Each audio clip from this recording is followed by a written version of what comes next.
Price Lord brothers and sisters. கர்த்தராகிய இயேசு கிறிஸ்துவின் மகா பரிசுத்த நாமத்தினால் எல்லோரையுமே வாழ்த்துகிறேன். நாம் சத்தியத்தை அறிந்து கொண்ட நாள் முதற்கொண்டு இன்னைக்கு வரைக்கும் நாம சந்தோஷமா தான் இருக்கிறோம். ஸோ ஆவியானவர் நம்முடனே ஒவ்வொரு நாளும் பேசி கொண்டிருக்கிறார். அவருடைய வசனங்கள் நம்முடைய காதுல கேட்குது, இருதயத்துல உணர்றோம். அதன் மூலமா நம்ம அதிக கனி கொடுக்கறது போல நம்மை நாமே கர்த்தருடைய கிருபையோடு மாற்றிக்கொண்டே தான் வரோம். அப்படின்னா பரிசுத்தமாக இருக்கிறவன் பரிசுத்தம் ஆகட்டும்னு சொல்றது போல நம்ம அதிகமா பரிசுத்தத்துல தொடர்ந்து வளர்ந்துகிட்டே தான் இருக்கிறோம். நீங்க சத்தியத்தை அறிந்து கொண்டது 1 வருஷமா இருக்கலாம், 2 வருஷம், 5 வருஷமா இருக்கலாம்.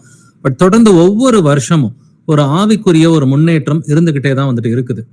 பட் அப்போஸ்தலன் பவுல் சொல்றது போல எனக்கு இடைவிடாத ஒரு மனவேதனை இருக்குது, அது என்னுடைய இனத்தாரை குறித்து தான் இருக்குதுன்னு சொல்லி அப்போஸ்தலன் பவுல் ரோமர் 9ஆம் அதிகாரத்திலையும் 10-11ஆம் அதிகாரத்துல என்னுடைய சொந்தக்காரவங்க, என்னுடைய மாம்சத்துல இருக்கிற என்னுடைய அண்ணன் தம்பி யாருமே சத்தியத்தை ஏத்துக்கல அப்படின்ற அந்த ஒரு துக்கம் அப்போஸ்தலன் பவுலுக்கு இருக்கிறது போல நமக்குமே அந்த துக்கம் இருக்கதான் செய்யுது.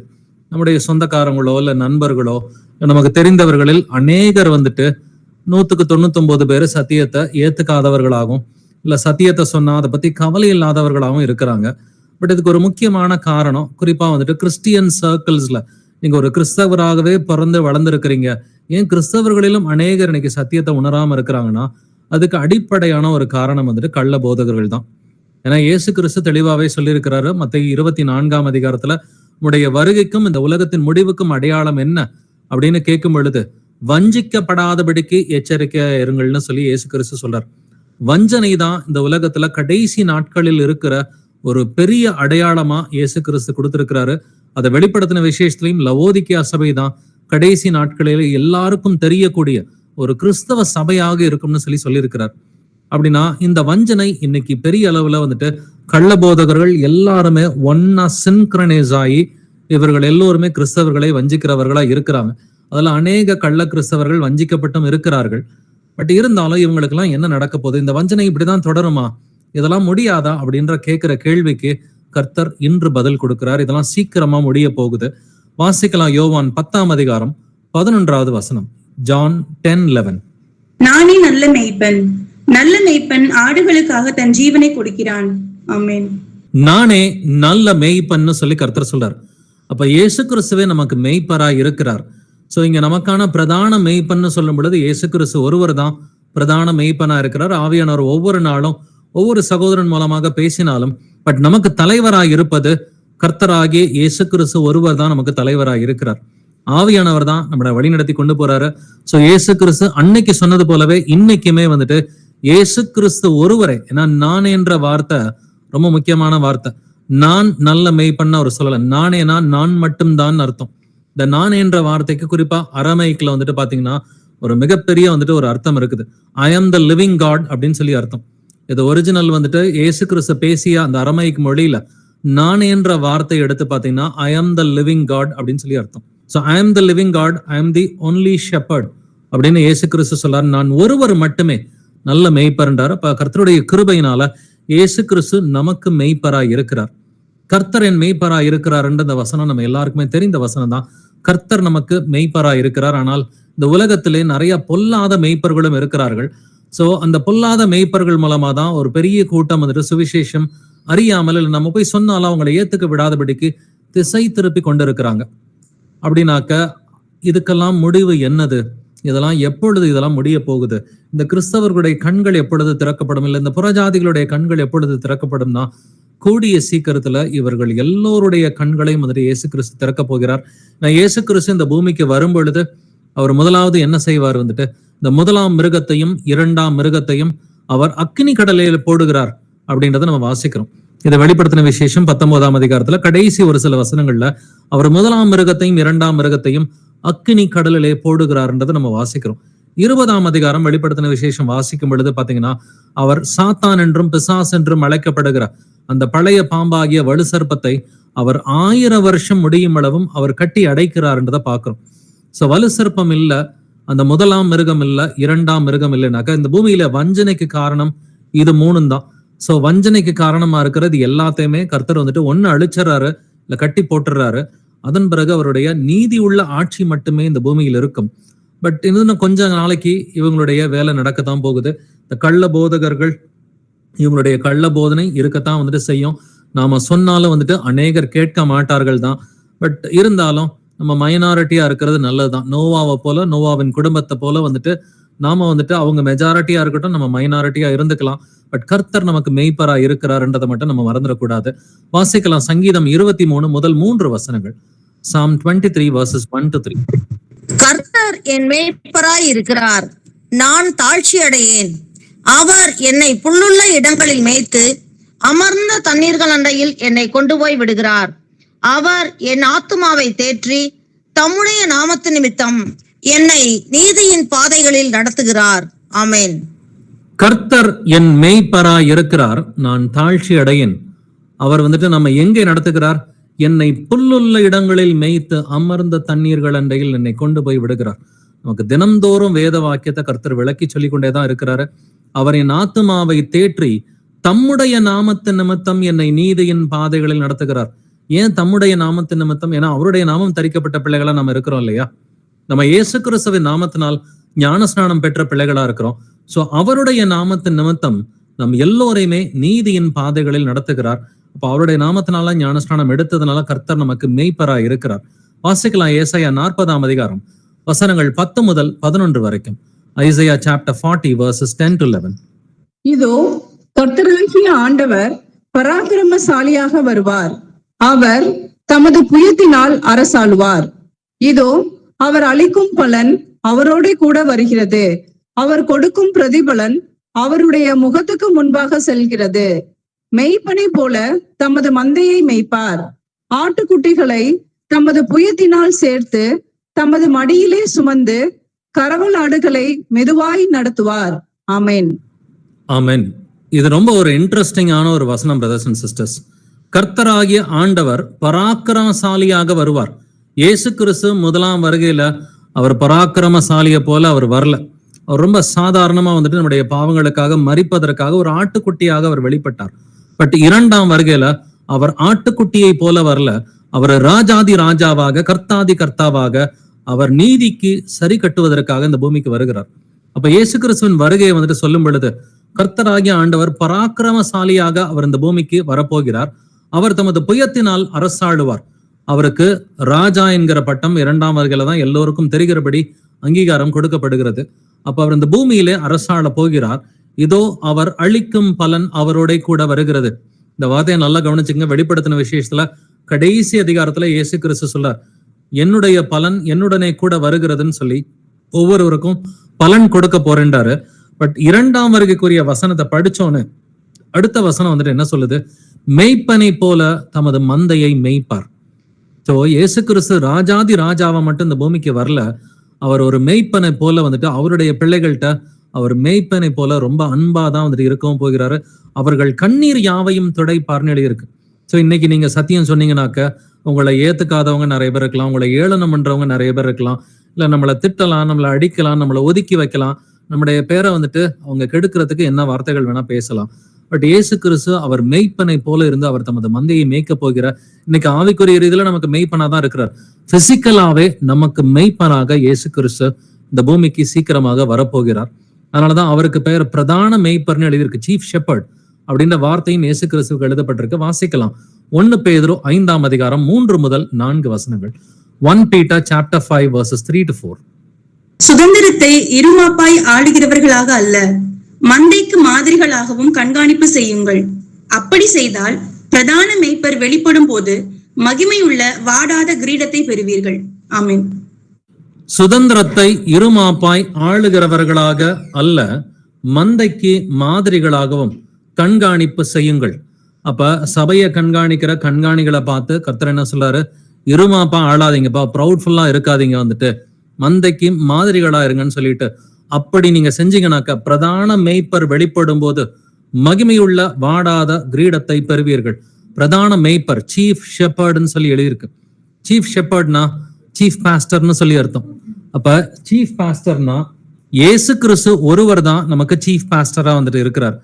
வேற யாருமே சீஃப் பாஸ்டர்ன்ற பட்டத்தை வந்துட்டு வச்சுக்கவே முடியாது. அக்கார்டிங் டு 1 Peter 5:4 இயேசு கிறிஸ்து தான் சீஃப் பாஸ்டர். பட் இந்த விவரம் எல்லாம் தெரியாம அநேக பாஸ்டர்ஸ் வந்துட்டு தன்னைத்தானே சீஃப் பாஸ்டர் இவர்தான் தலைமை போதகர்னு சொல்லிக்கிட்டு இருக்கிறாங்க. அவங்களுக்கு இந்த வசனம்லாம் தெரிஞ்சுமே அந்த பெருமையான இடத்தை அவங்களுக்கு வந்துட்டு விட்டு கொடுக்க முடியல. சோ இதை போன்ற கள்ள போதகர்களுக்கு கர்த்தர் அழிவு இருக்குதுன்னு சொல்லியிருக்கிறாரு. அந்த அழிவு கூடிய சீக்கிரத்துல பயங்கரமா இருக்க போகிறது. சோ இவங்க பாவம் கொஞ்சம் விவரம் தெரியாம தான் அவங்க சபையை வந்துட்டு இருமாப்பா ஆண்டுகிட்டு இருக்கிறாங்க. கிறிஸ்தவர்களை வந்துட்டு அவங்க பொருளாசைக்காக பெருமைக்காக தவறா வழி நடத்திட்டு இருக்கிறாங்க. பட் இவர்களுடைய அழிவு மிகவும் பயங்கரமா இருக்க போகிறது. அதுல ஒரு சில வசனங்களை இன்னைக்கு நம்ம ஆராய்ந்து பார்க்க போகிறோம். பட் நமக்கு இயேசு கிறிஸ்து அவர் மெய்ப்பரா இருக்கிறார். வாசிக்கலாம். வெளிப்படுத்தின விசேஷம் 7:17, ரெவலேஷன் 7:17. சிங்காசனத்தின் மத்தியில் இருக்கிற ஆட்டுக்குட்டியானவரே இவர்களை மேய்த்து இவர்களை ஜீவ தண்ணீர் உள்ள ஊற்றுகள் அண்டைக்கு நடத்துவார். தேவன் தாமே இவர்களுடைய கண்ணீர் யாவையும் துடைப்பார் என்றான். ஆமேன். ஆட்டுக்குட்டியானவர் எங்க இருக்கிறாரு? சிங்காசனத்தின் மத்தியில இருக்கிறார். அவர் சைடுல எங்கிட்ட ஒரு ஓரமா உட்கார்ந்துகிட்டு இல்லைங்களா? சிங்காசனத்தின் மத்தியில ஆட்டுக்குட்டியானவர் இருக்கிறார். அவர்களே இவர்களை மேய்த்து, இயேசு கிறிஸ்துவின் நாமத்தினால் ரட்சிக்கப்பட்ட கூட்டத்தை மேய்க்க போகிறவர் ஆட்டுக்குட்டியானவரே அவர்களை மேய்க்க போகிறார் என்று எழுதியிருக்கிறது. பட் அதே போல இயேசு கிறிஸ்து சொல்றாரு, என் ஆடுகள் என் சத்தத்திற்கு செவி கொடுக்கும்னு சொல்றாரு. இன்னைக்கு நாம ஒரு சில நேரம் அங்கலாய்க்கிறது போல இன்னைக்கு அநேகர் கேட்க மாட்டேங்கிறாங்கன்னு சொல்லி நினைக்கலாம். பட் அவங்க இயேசு கிறிஸ்துவின் ஆடுகளா இருந்தா இயேசு கிறிஸ்துவின் சத்தத்தை நிச்சயமா கேட்பாங்க.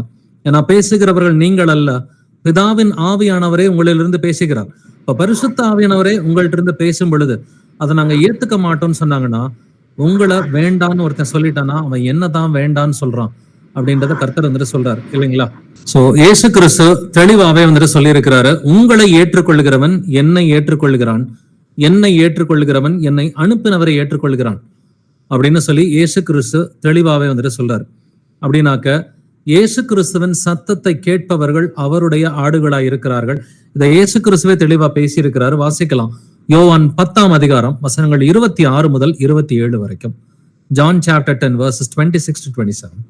ஆனாலும் நான் உங்களுக்கு சொன்னபடியே நீங்கள் என் மந்தையின் ஆடுகளாய் இராதபடியினால் விசுவசியாமல் இருக்கிறீர்கள். என் ஆடுகள் என் சத்தத்திற்கு செவி கொடுக்கிறது. நான் அவைகளை அறிந்திருக்கிறேன், அவைகள் எனக்கு பின் செல்லுகிறது. ஆமென். ஆமென்.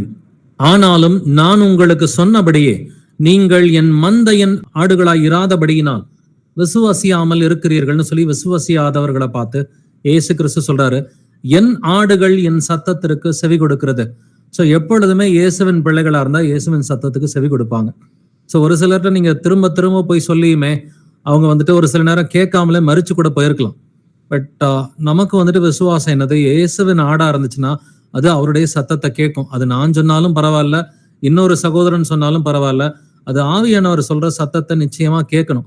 அது கேட்டுச்சுன்னா அது இயேசுடைய ஆடு, அப்படி இல்லைன்னா அது வேற ஆடுன்னு சொல்லி. ஏன்னா ஆடுகளையே ரெண்டாக இயேசு கிறிஸ்து பிரிக்கிறார் இல்லைங்களா? நம்ம செம்மறி ஆடு வெள்ளாடு தீர்ப்பை பத்தி மத்திய 25ஆம் அதிகாரத்துல வாசிக்கிறோம். அதுல செம்மறி ஆடுகளை வலது பக்கத்திலையும் வெள்ளாடுகளை இடது பக்கத்திலையும் இயேசு கிறிஸ்து பிரிக்கிறார். அப்ப அவருடைய ஆடுகளா இருந்தா அவருடைய சத்தத்தை அவர்கள் கேட்பார்கள். வாசிக்கலாம். யோவான் 8:47, John 8:47. தேவனால் உண்டானவன் தேவனுடைய வசனங்களுக்கு செவி கொடுக்கிறான். நீங்கள் தேவனால் உண்டாயிராதபடியினால் செவி கொடாமல் இருக்கிறீர்கள் என்றார். ஆமென். தேவனால் உண்டானவன் தேவனுடைய வசனங்களுக்கு செவி கொடுக்கிறான். அப்ப தேவனால் உண்டானவன், இதைத்தான் என் ஆடுகள் என் சத்தத்திற்கு செவி கொடுக்கிறதுன்னு சொல்லி இயேசு கிறிஸ்து சொல்றார். பட் இயேசு கிறிஸ்துவ நான் வந்துட்டு விசுவாசிக்கிறேன் அப்படின்னு சொன்னாக்க இது எப்படி நடக்க வேண்டும்? ஏன்னா இயேசு கிறிஸ்து சொல்லி இருக்கிறாரு, நானே வழியும் சத்தியமும் ஜீவனமா இருக்கிறேன், என்னாலே அல்லாமல் ஒருவனும் பிதாவின் இடத்தில் வரான். அப்ப இயேசுவின் மூலமா தான் நம்ம பிதாவின் மகிமையை வந்துட்டு கண்டடைய முடியும். இயேசு அல்லாமல் இது முடியாது. அப்படின்னாக்க இயேசு கிறிஸ்துவுக்கு கொடுக்க வேண்டிய அந்த மகிமையை வந்துட்டு கொடுக்காம அப்படி வந்துட்டு இயேசு கிறிஸ்துவ போதிக்க முடியுமா? இயேசு கிறிஸ்துவுக்கு மேல ஒரு தேவன் இருக்கிறாருன்னு ஒரு கூட்டம் சொல்லுது. இல்ல இயேசு கிறிஸ்துவுக்கு பிதாவுக்குரிய மகிமையை வந்துட்டு கொடுக்காத ஒரு பெரிய கூட்டம் நிச்சயமா இருக்குது. அவர் சிறிய கர்த்தர், இவர் பெரிய கர்த்தர் அப்படின்ற மாதிரி வந்துட்டு கர்த்தரையே ரெண்டா பிரிக்கிறார். அந்த ட்ரினிடேரியன் கூட்டமா இருக்கட்டும், இல்ல யெகோவா சாட்சிகள் பைபிள் ஸ்டூடெண்ட்ஸா இருக்கட்டும், இது சாத்தியமா? இந்த ரட்சிப்பு வந்துட்டு இயேசு அல்லாமல் இது சாத்தியமானதை செக் பண்ணி பார்க்கலாம். யோவான் 10:7 வாசிக்கலாம். John 10:7. ஆதலால் இயேசு மறுபடியும் அவர்களை நோக்கி, நானே ஆடுகளுக்கு வாசல் என்று மெய்யாகவே மெய்யாகவே உங்களுக்கு சொல்லுகிறேன். ஆமென். நானே ஆடுகளுக்கு வாசல்னு சொல்றாரு. I am the door of the sheep. So நானே ஆடுகளுக்கு வாசல் அப்படின்றத சொல்றாரு. சோ இயேசு கிறிஸ்துவின் வழியாதான் நம்ம வந்துட்டு அதுக்குள்ளார நுழைய முடியும். நம்ம இயேசுவின் ஆடுகளா இருந்தோம்னாக்க இயேசு கிறிஸ்துவின் மூலமாக தான் வந்துட்டு அந்த ஆடுகளுடைய கூட்டத்திற்குள் நம்மால் நுழைய முடியும். அப்படின்னாக்க இயேசு கிறிஸ்துவின் நாமத்தினால் ஞானஸ்நானம் பெற்று அவரை கனப்படுத்துகிற பிள்ளைகளா இருக்கணும். எப்படின்னாக்க பிதாதான் குமாரன் வடிவில் அவர் வெளிப்பட்டார் என்று இயேசு கிறிஸ்துவை கனப்படுத்துகிற பிள்ளைகளா இருக்கணும். ஏன்னா பிதாவை கனம் பண்ணுகிறது போல குமாரனையும் கனம் பண்ண வேண்டும். அப்படி கனம் பண்ணலைனாக்கா அவர்களுக்கு நித்திய ஜீவன் இல்லைன்னு சொல்லி கர்த்தர் சொல்றார். வாசிக்கலாம் யோவான் 14:6, John 14:6. அதற்கு இயேசு, நானே வழியும் சத்தியமும் ஜீவனுமாய் இருக்கிறேன், என்னாலே அல்லாமல் ஒருவனும் பிதாவினிடத்தில் வரான். ஆமென். நானே வழியும் சத்தியமும் ஜீவனுமா இருக்கிறேன். நமக்கெல்லாம் நல்லா தெரிஞ்ச வசனம் தான். பட் இங்க வழின்றத நல்லா கவனிச்சு பாருங்க. நானே ஆடுகளுக்கு வாசல்னு சொல்றாரு. வாசல்னா என் வழியாகத்தான் நீங்க நித்திய ஜீவன் அடையணும். என் வழியாகத்தான் பிதாவின் மகிமையை வந்துட்டு உங்களால பார்க்க முடியும். என்னாலன்றி உங்களால் ஒன்றும் செய்யக்கூடாதுன்னு சொல்லி அவர் சொல்லி இருக்கிறார்.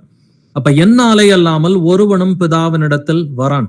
அப்படின்னா இயேசு கிறிஸ்துவை மையப்படுத்தாம ரட்சிப்பை நம்மளால போதிக்கவே முடியாது. இயேசு கிறிஸ்துவ நாமத்தினால் ஞானஸ்நானம்ன்றது ஒரு முக்கியமான டாக்டரின் தான். பட் இயேசு கிறிஸ்துவ அதுக்கும் மேல வந்துட்டு முக்கியமானது பாத்தீங்கன்னா தேவன் ஒருவர் என்பதை சரியான முறையில நம்ம புரிஞ்சுக்கிட்டு சரியான முறையில அதை சொல்லியும் கொடுக்கணும். பிதாதான் வந்துட்டு மாம்சத்திலே அவர் வெளிப்பட்டார், வேறொருவர் அல்ல அப்படிங்கிறத நம்ம நல்லாவே தெரிஞ்சுக்கணும். அப்படி இல்லாத ஒரு பெரிய கூட்டம் இந்த பூமியில இருக்கிறது. அவங்கள பத்தி இயேசு கிறிஸ்து என்ன சொல்றாரு? இந்த கள்ள போதகர்களை பத்தியும் கள்ள அப்போஸ்தலர்களை பத்தியும் இயேசு கிறிஸ்து இந்த ஃபால் ஷெப்பர்ட்ஸ் பத்தி என்ன சொல்றாரு, அவங்களுக்கு என்ன நடக்குன்றதை நம்ம பார்க்கலாம். யோவான் 10:8 வாசிக்கலாம். John 10:8. எனக்கு முன்னே வந்தவர்கள் எல்லாரும் கள்ளரும் கொள்ளைக்காரருமாய் இருக்கிறார்கள், ஆடுகள் அவர்களுக்கு செவி கொடுக்கவில்லை. ஆமென். எனக்கு முன்னே வந்தவர்கள் எல்லாரும் கள்ளரும் கொள்ளைக்காரருமாய் இருக்கிறார்கள். அப்படின்னா இயேசு கிறிஸ்துவ மையப்படுத்தாம இருக்கிற ஒரு போதனை அது ஒரு கள்ளத்தனமான ஒரு போதனையா இருக்கு. ஆத்துமாவை கொள்ளை கொண்டு போகிறவர்கள். அதனாலதான் இதுல 10வது வசனத்துல கர்த்தர் சொல்றாரு யோவான் 10:10, திருடன் திருடவும் கொல்லவும் அழிக்கவும் வருகிறானே அன்றி வேறொன்றுக்கும் வரான், நானோ அவைகளுக்கு ஜீவன் உண்டாயிருக்கவும் அது பரிபூர்ணப்படவும் வந்தேன். அப்ப கள்ளர் திருடன்னு சொல்லி யார சொல்றாரு? எனக்கு முன்னே வந்தவர்கள் எல்லாரும். இயேசு கிறிஸ்துவ மையப்படுத்தாம வந்துட்டு அவங்க வேற எதையாவது மையப்படுத்தி அவங்க பேசினாங்க. ரட்சிப்புக்கு வந்துட்டு வேற ஏதாவது ஒரு கத்தோலிக்க சபை எடுத்தீங்கன்னா மரியாள் மூலமா பரலோகத்துக்கு போலான்னு சொல்லுவாங்க. இல்ல பைபிள் ஸ்டூடெண்ட்ஸ் ஜெகவா விட்னஸ் எடுத்தீங்கன்னா இயேசு கிறிஸ்து முக்கியம் இல்ல, பிதா தான் வந்துட்டு முக்கியம் அப்படின்றத, இயேசு கிறிஸ்து வேற நபர் பிதா வேற நபர்னு சொல்லி சொல்லுவாங்க. திருத்துவக்காரங்களா இருந்தாங்கன்னு சொன்னாக்க இயேசு கிறிஸ்துவ வந்துட்டு பிதாவுக்கு ஈக்குவல்னு சொல்ற மாதிரி தெரியும். பட் பிதா வேற, குமாரன் வேற, பரிசுத்தாவி வேறன்னு சொல்லி கடவுளையே மூணா வந்துட்டு பிரிச்சிருவாங்க. அப்ப இயேசு கிறிஸ்துவுக்கு கொடுக்க வேண்டிய அந்த மகிமை, அந்த முழு இருதயத்தோடு, முழு ஆத்மாவோடு, முழு மனதோடு, முழு வலிமையோடு, முழு சிந்தையோடு உன் தேவனாகிய கர்த்தர் ஒருவரிடத்தில் நீ அன்பாக இருக்க வேண்டும். இப்ப முழு இருதயத்தை 2 பேருக்கும் கொடுக்க முடியாது, 3 பேருக்கும் கொடுக்க முடியாது. ஏன்னா ட்ரினிடேரியன்ஸ் 3 பேருன்னு சொல்றாங்க, ஜெகவா விட்னஸோ பைபிள் ஸ்டூடெண்ட்ஸோ 2 பேருன்னு சொல்றாங்க. முழு இருதயத்தை 2 பேருக்கும் 3 பேருக்கும் கொடுக்க முடியாது. கர்த்தர் ஒருவர் தான். அப்ப இதை போதிக்காதவர்கள் இவர்கள் திருடரும் கொள்ளைக்காரருமா இருக்கிறார்கள் என்று எழுதியிருக்குது. அப்ப பணத்துக்காக போதிக்கிற ஒரு கூட்டம் இருக்குது, பெருமைக்காக ஒரு போதிக்கிற கூட்டம் இருக்குது, இல்ல ரகசிய வருகையை சொல்லிக் கொடுக்கிற ஒரு கூட்டம் இருக்குது, திருத்துவத்தை சொல்லிக் கொடுக்கிற ஒரு கூட்டம் இருக்குது, இயேசுவுக்கு மகிமையை செலுத்தாத வந்துட்டு பல கூட்டங்கள் இருக்குது. இவர்களுக்கு என்ன நடக்கும் அப்படின்றத நம்ம செக் பண்ணி பார்க்கலாம். எரேமியா 23ஆம் அதிகாரம் முதல் 2 வசனங்களை வாசிக்கலாம். Jeremiah chapter 23 verses 1-2. என் மேய்ச்சலின் ஆடுகளை கெடுத்து சிதறடிக்கிற மேய்ப்பர்களுக்கு ஐயோ என்று கர்த்தர் சொல்லுகிறார். இஸ்ரவேலின் தேவனாகிய கர்த்தர் தமது ஜனத்தை மேய்க்கிற மேய்ப்பர்களுக்கு விரோதமாக சொல்லுகிறது என்னவென்றால், நீங்கள் என் ஆடுகளை பராமரியாமல் அவைகளை சிதறடித்து அவைகளை துரத்தி விட்டீர்கள். இதோ நான் உங்கள் பேரில் உங்கள் செய்கைகளின் பொல்லாப்புக்கேற்ற தண்டனையை உங்கள் மேல் வருவிப்பேன் என்று கர்த்தர் சொல்லுகிறார். ஆமேன். ஆமென். என் மேய்ச்சலின் ஆடுகளை கெடுத்து சிதறடிக்கிற மேய்ப்பர்களுக்கு ஐயோ. மேய்ப்பன்னு சொன்னாக்க பாஸ்டர்னு சொல்லி அர்த்தம் இல்லைங்களா? கர்த்தர் என்ன சொல்றாரு? தப்பா போதிக்கிற பாஸ்டர்களுக்கு ஐயோன்னு சொல்லி கர்த்தர் இங்கே பேசி இருக்கிறார். அதே போல வந்துட்டு 2வது வசனத்திலையும் கர்த்தர் தமது ஜனத்தை மேய்க்கிற மேய்ப்பர்களுக்கு விரோதமாக சொல்லுகிறது என்னவென்றால், நீங்கள் என் ஆடுகளை பராமரியாமல் அவைகளை சிதறடித்து அவர்களை துரத்தி விட்டீர்கள் அப்படின்னு சொல்லி சொல்றார். அப்படின்னா கர்த்தருடைய ஆடுகளா இருக்கிற கிறிஸ்தவர்களை வந்துட்டு என்ன பண்ணணும்? அவங்களுக்கு அந்த சரியான சத்தியத்தை வந்துட்டு சொல்லிக் கொடுக்கணும். அன்புனால வந்துட்டு, பொருளாசையினால ஏவப்படாம, பெருமையினால ஏவப்படாம வந்துட்டு அன்புனால ஏவப்பட்டு சரியான சத்தியங்களை வந்துட்டு போதகர்கள் சொல்லி கொடுத்திருந்தா ரொம்ப ரொம்ப நலமா இருக்கும். இன்னைக்கு கூட காலையில வந்துட்டு ஒரு பாஸ்டர் ஒருத்தர் ஃபோன் பண்ணாரு. அவருக்கு கிட்டத்தட்ட ஒரு 73 வயது. 73 வயசுல அவர் என்ன சொல்றாருனாக்க, பிரதர் இதெல்லாம் ரைட்டுன்னு எனக்கு தெரியுது பிரதர், ரகசிய வர்க்க கிடையாது, இது கிடையாதுன்றது எனக்கு தெரியுது. பட் நான் ஒரு சபையில வந்துட்டு ஒரு பாரம்பரிய சபையில நான் ஒரு பாஸ்டரா இருக்கிறேன். ஞானஸ்நானம் என்பது இயேசு கிறிஸ்துவ நாமத்தினாலதான் கொடுக்கணும். பட் எங்க சபையில நான் இயேசு கிறிஸ்துவ நாமத்தினால கொடுத்தேன்னா என்னை வந்துட்டு வெளியில அனுப்பிடுவாங்க. அதனால வந்துட்டு நான் கொஞ்சம் காம்ப்ரமைஸ் பண்ணி தான் இருக்க வேண்டியதா இருக்குது. என்ன பண்றது, எனக்கு வேற வழி இல்லைன்னு சொல்லி 73 வயசுல அவர் சொல்றாரு. அவர் பாஸ்டரா இருக்கிறாரு. அப்பதான் அவர்கிட்ட ஒரு கேள்வியை வந்துட்டு ஆண்டவர் கேட்கறதுக்கு அவர் ஞாபகப்படுத்தினாரு. 73 வயசுல நீங்க யாரை பிரியப்படுத்த போறீங்க? இன்னமும் மனுஷனை பிரியப்படுத்துறதுதான் உங்களோட வேலையா? இல்ல ஒரு வசனம் நமக்கு கலாத்தியர்ல இருக்கிறது போல வந்துட்டு, நான் இன்னமும் மனுஷரை பிரியப்படுத்துகிறவனா இருந்தால் நான் இயேசு கிறிஸ்துவுக்கு ஊழியக்காரன் அல்லவன்னு சொல்லி எழுதியிருக்கு. நீங்க உண்மையிலே இயேசு கிறிஸ்துவுக்கு ஊழியக்காரனா இல்லையான்றதை யோசிச்சு பாருங்க. நீங்க மனுஷனை பிரியப்படுத்தினீங்கன்னா மனுஷனுக்கு தான் ஊழியக்காரன், இல்லாட்டினா வயிற்றுக்கு ஊழியக்காரன் எழுதியிருக்குது. நீங்க இயேசு கிறிஸ்துவ பிரியப்படுத்துகிற ஒரு பிள்ளையா இருந்தாக்க சபையில இருந்து விரட்டி விட்டாலும் பரவாயில்லன்ட்டு வெளியில கிளம்பி வந்து கர்த்தரை மட்டும் பிரியப்படுத்துங்கன்னு சொன்னதுக்கு, ஓகே தம்பி நீ சொல்றது கரெக்டா தான் இருக்குது, நான் யோசிச்சு பாக்குறேன் அப்படின்னு சொன்னார். ஆனா வயசு 73.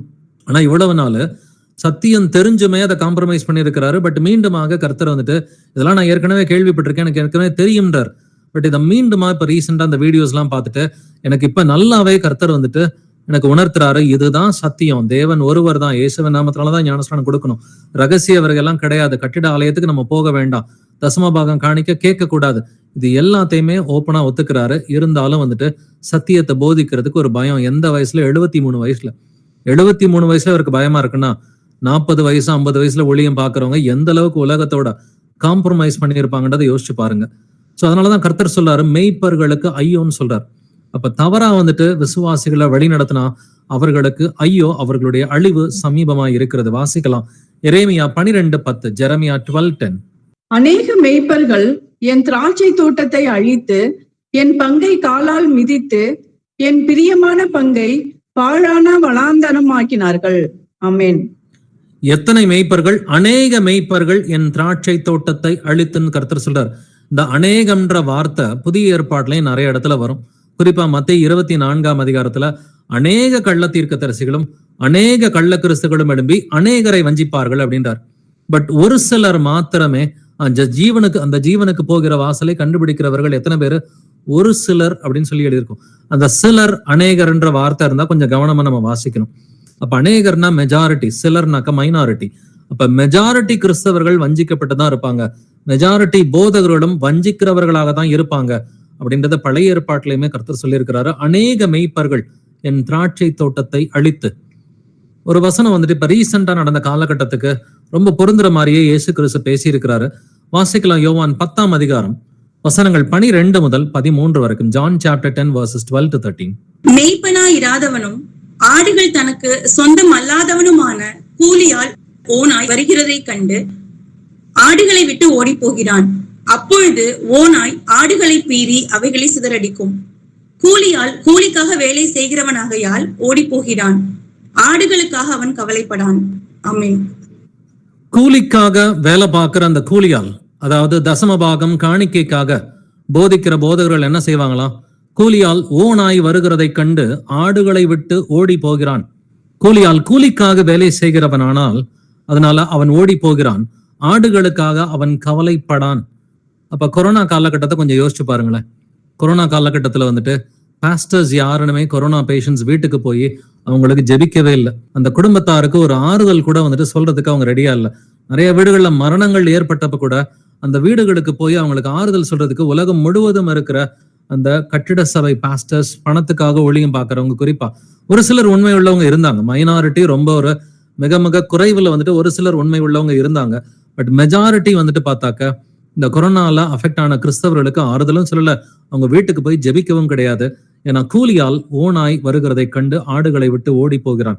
பணத்துக்காக ஒளியும் பாக்குறவன் பிரச்சனைன்னு வரும் பொழுது ஓடி போயிடுவான். சோ இதுதான் ஆண்டவர் வந்து தெளிவாவே சொல்றாரு. பட் இவர்களுடைய அழிவு சமீபமா இருக்கிறது. இவங்க மனம் திரும்பலனா இவர்களுக்கான அழிவு இல்ல, இது ஒரு பேரழிவு கூடிய சீக்கிரத்தில் வருகிறது. ஏசாயா 56 வசனங்கள் 10 முதல் 11 வாசிக்கலாம். Isaiah chapter 56 verses 10 to 11. அவனுடைய காவற்காரர் எல்லாரும் ஒன்றும் அறியாத குருடர்.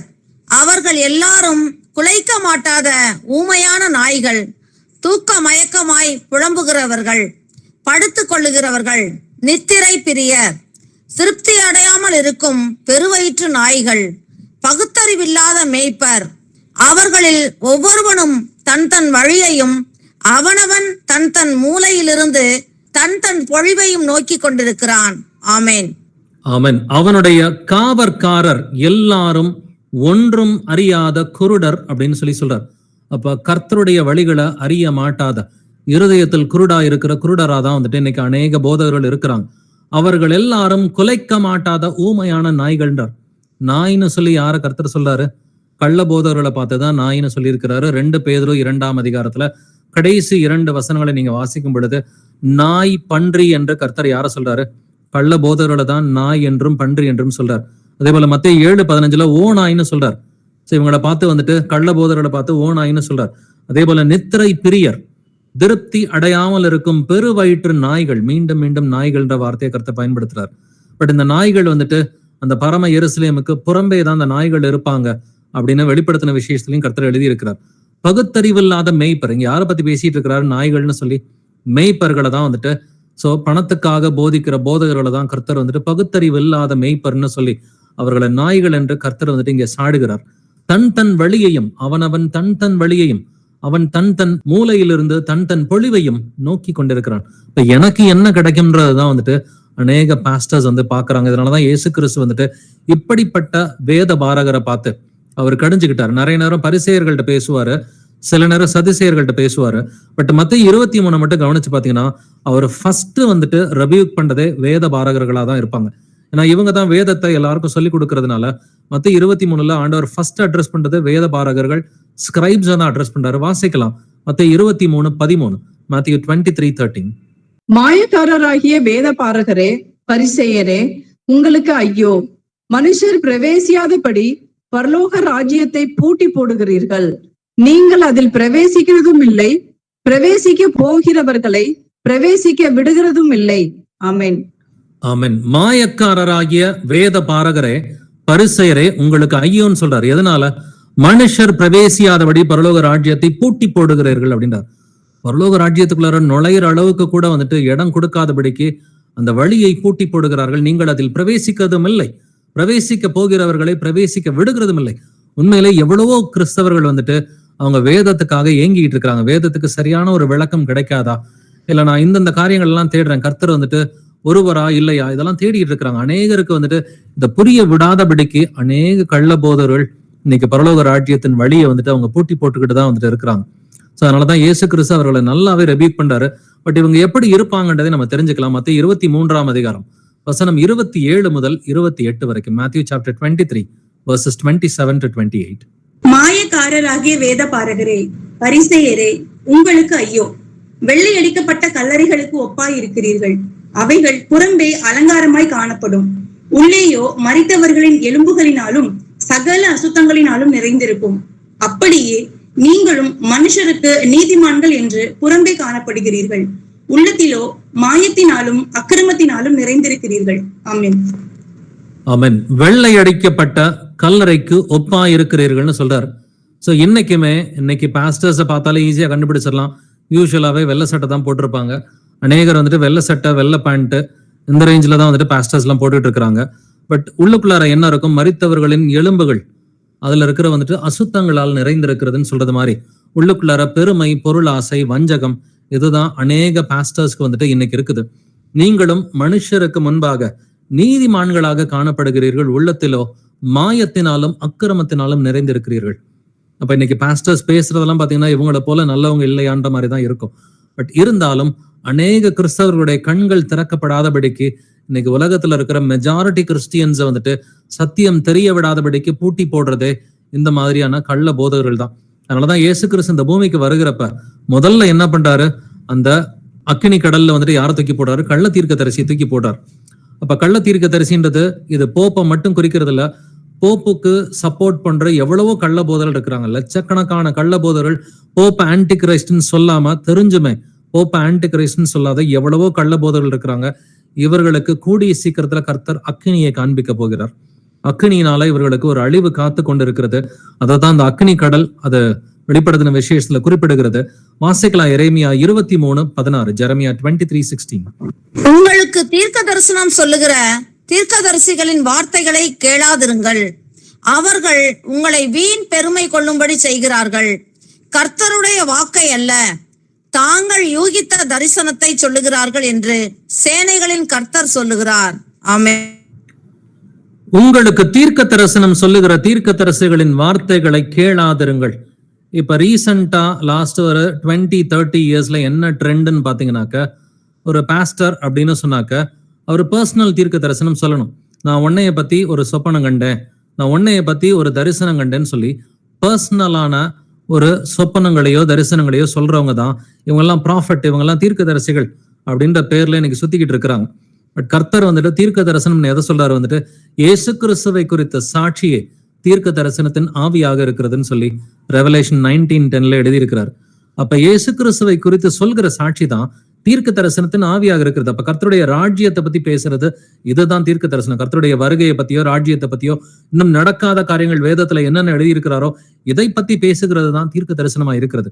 இல்ல நீ ஃபிளைட்ல போற மாதிரி கனவு கண்டேன், நீ ஒரு வேலை வாங்குற மாதிரி கனவு கண்டேன், இல்ல நீ செத்து போற மாதிரி நான் கனவு கண்டேன், இது தீர்க்க தரிசனம் அல்ல. இது வந்துட்டு டிவினேஷன், இது சார்சரி அப்படின்னு சொல்லி கர்த்தர் வந்து சொல்றார். சோ இது எல்லாமே வந்துட்டு பிசாசின் கிரியா இருக்குது. கர்த்தருடைய வாக்கை அல்ல, தாங்கள் யூகித்த தரிசனத்தை சொல்லுகிறார்கள். இது எல்லாமே இமேஜினேஷன் சொல்லி கர்த்தர் ஒரே வார்த்தையில சிம்பிளா முடிச்சிட்டார். பட் இந்த மேய்ப்பர்களுக்கு என்ன நடக்க போகிறதுன்றதை இன்னும் டீட்டெயில்டா தெரிஞ்சுக்கலாம். ஏன்னா அவங்களையும் எச்சரிக்க வேண்டியது நம்முடைய கடமையா இருக்குது. ஈவன் தோ இதுல மெஜாரிட்டி நம்ம சொல்றதை கேட்க மாட்டாங்க, 100% பேர் நம்ம சொல்றதை கேட்க மாட்டாங்க. பட் ஸ்டில் ஒரு அன்பு நிமித்தமா அவர்களுக்கு எச்சரிப்பு கொடுக்க வேண்டியது நம்முடைய கடமையா இருக்கிறது. வாசிக்கலாம் எசேக்கியேல் 34 முதல் 2 வசனங்கள். எசேக்கியேல் சாப்டர் 34 verses 1-2.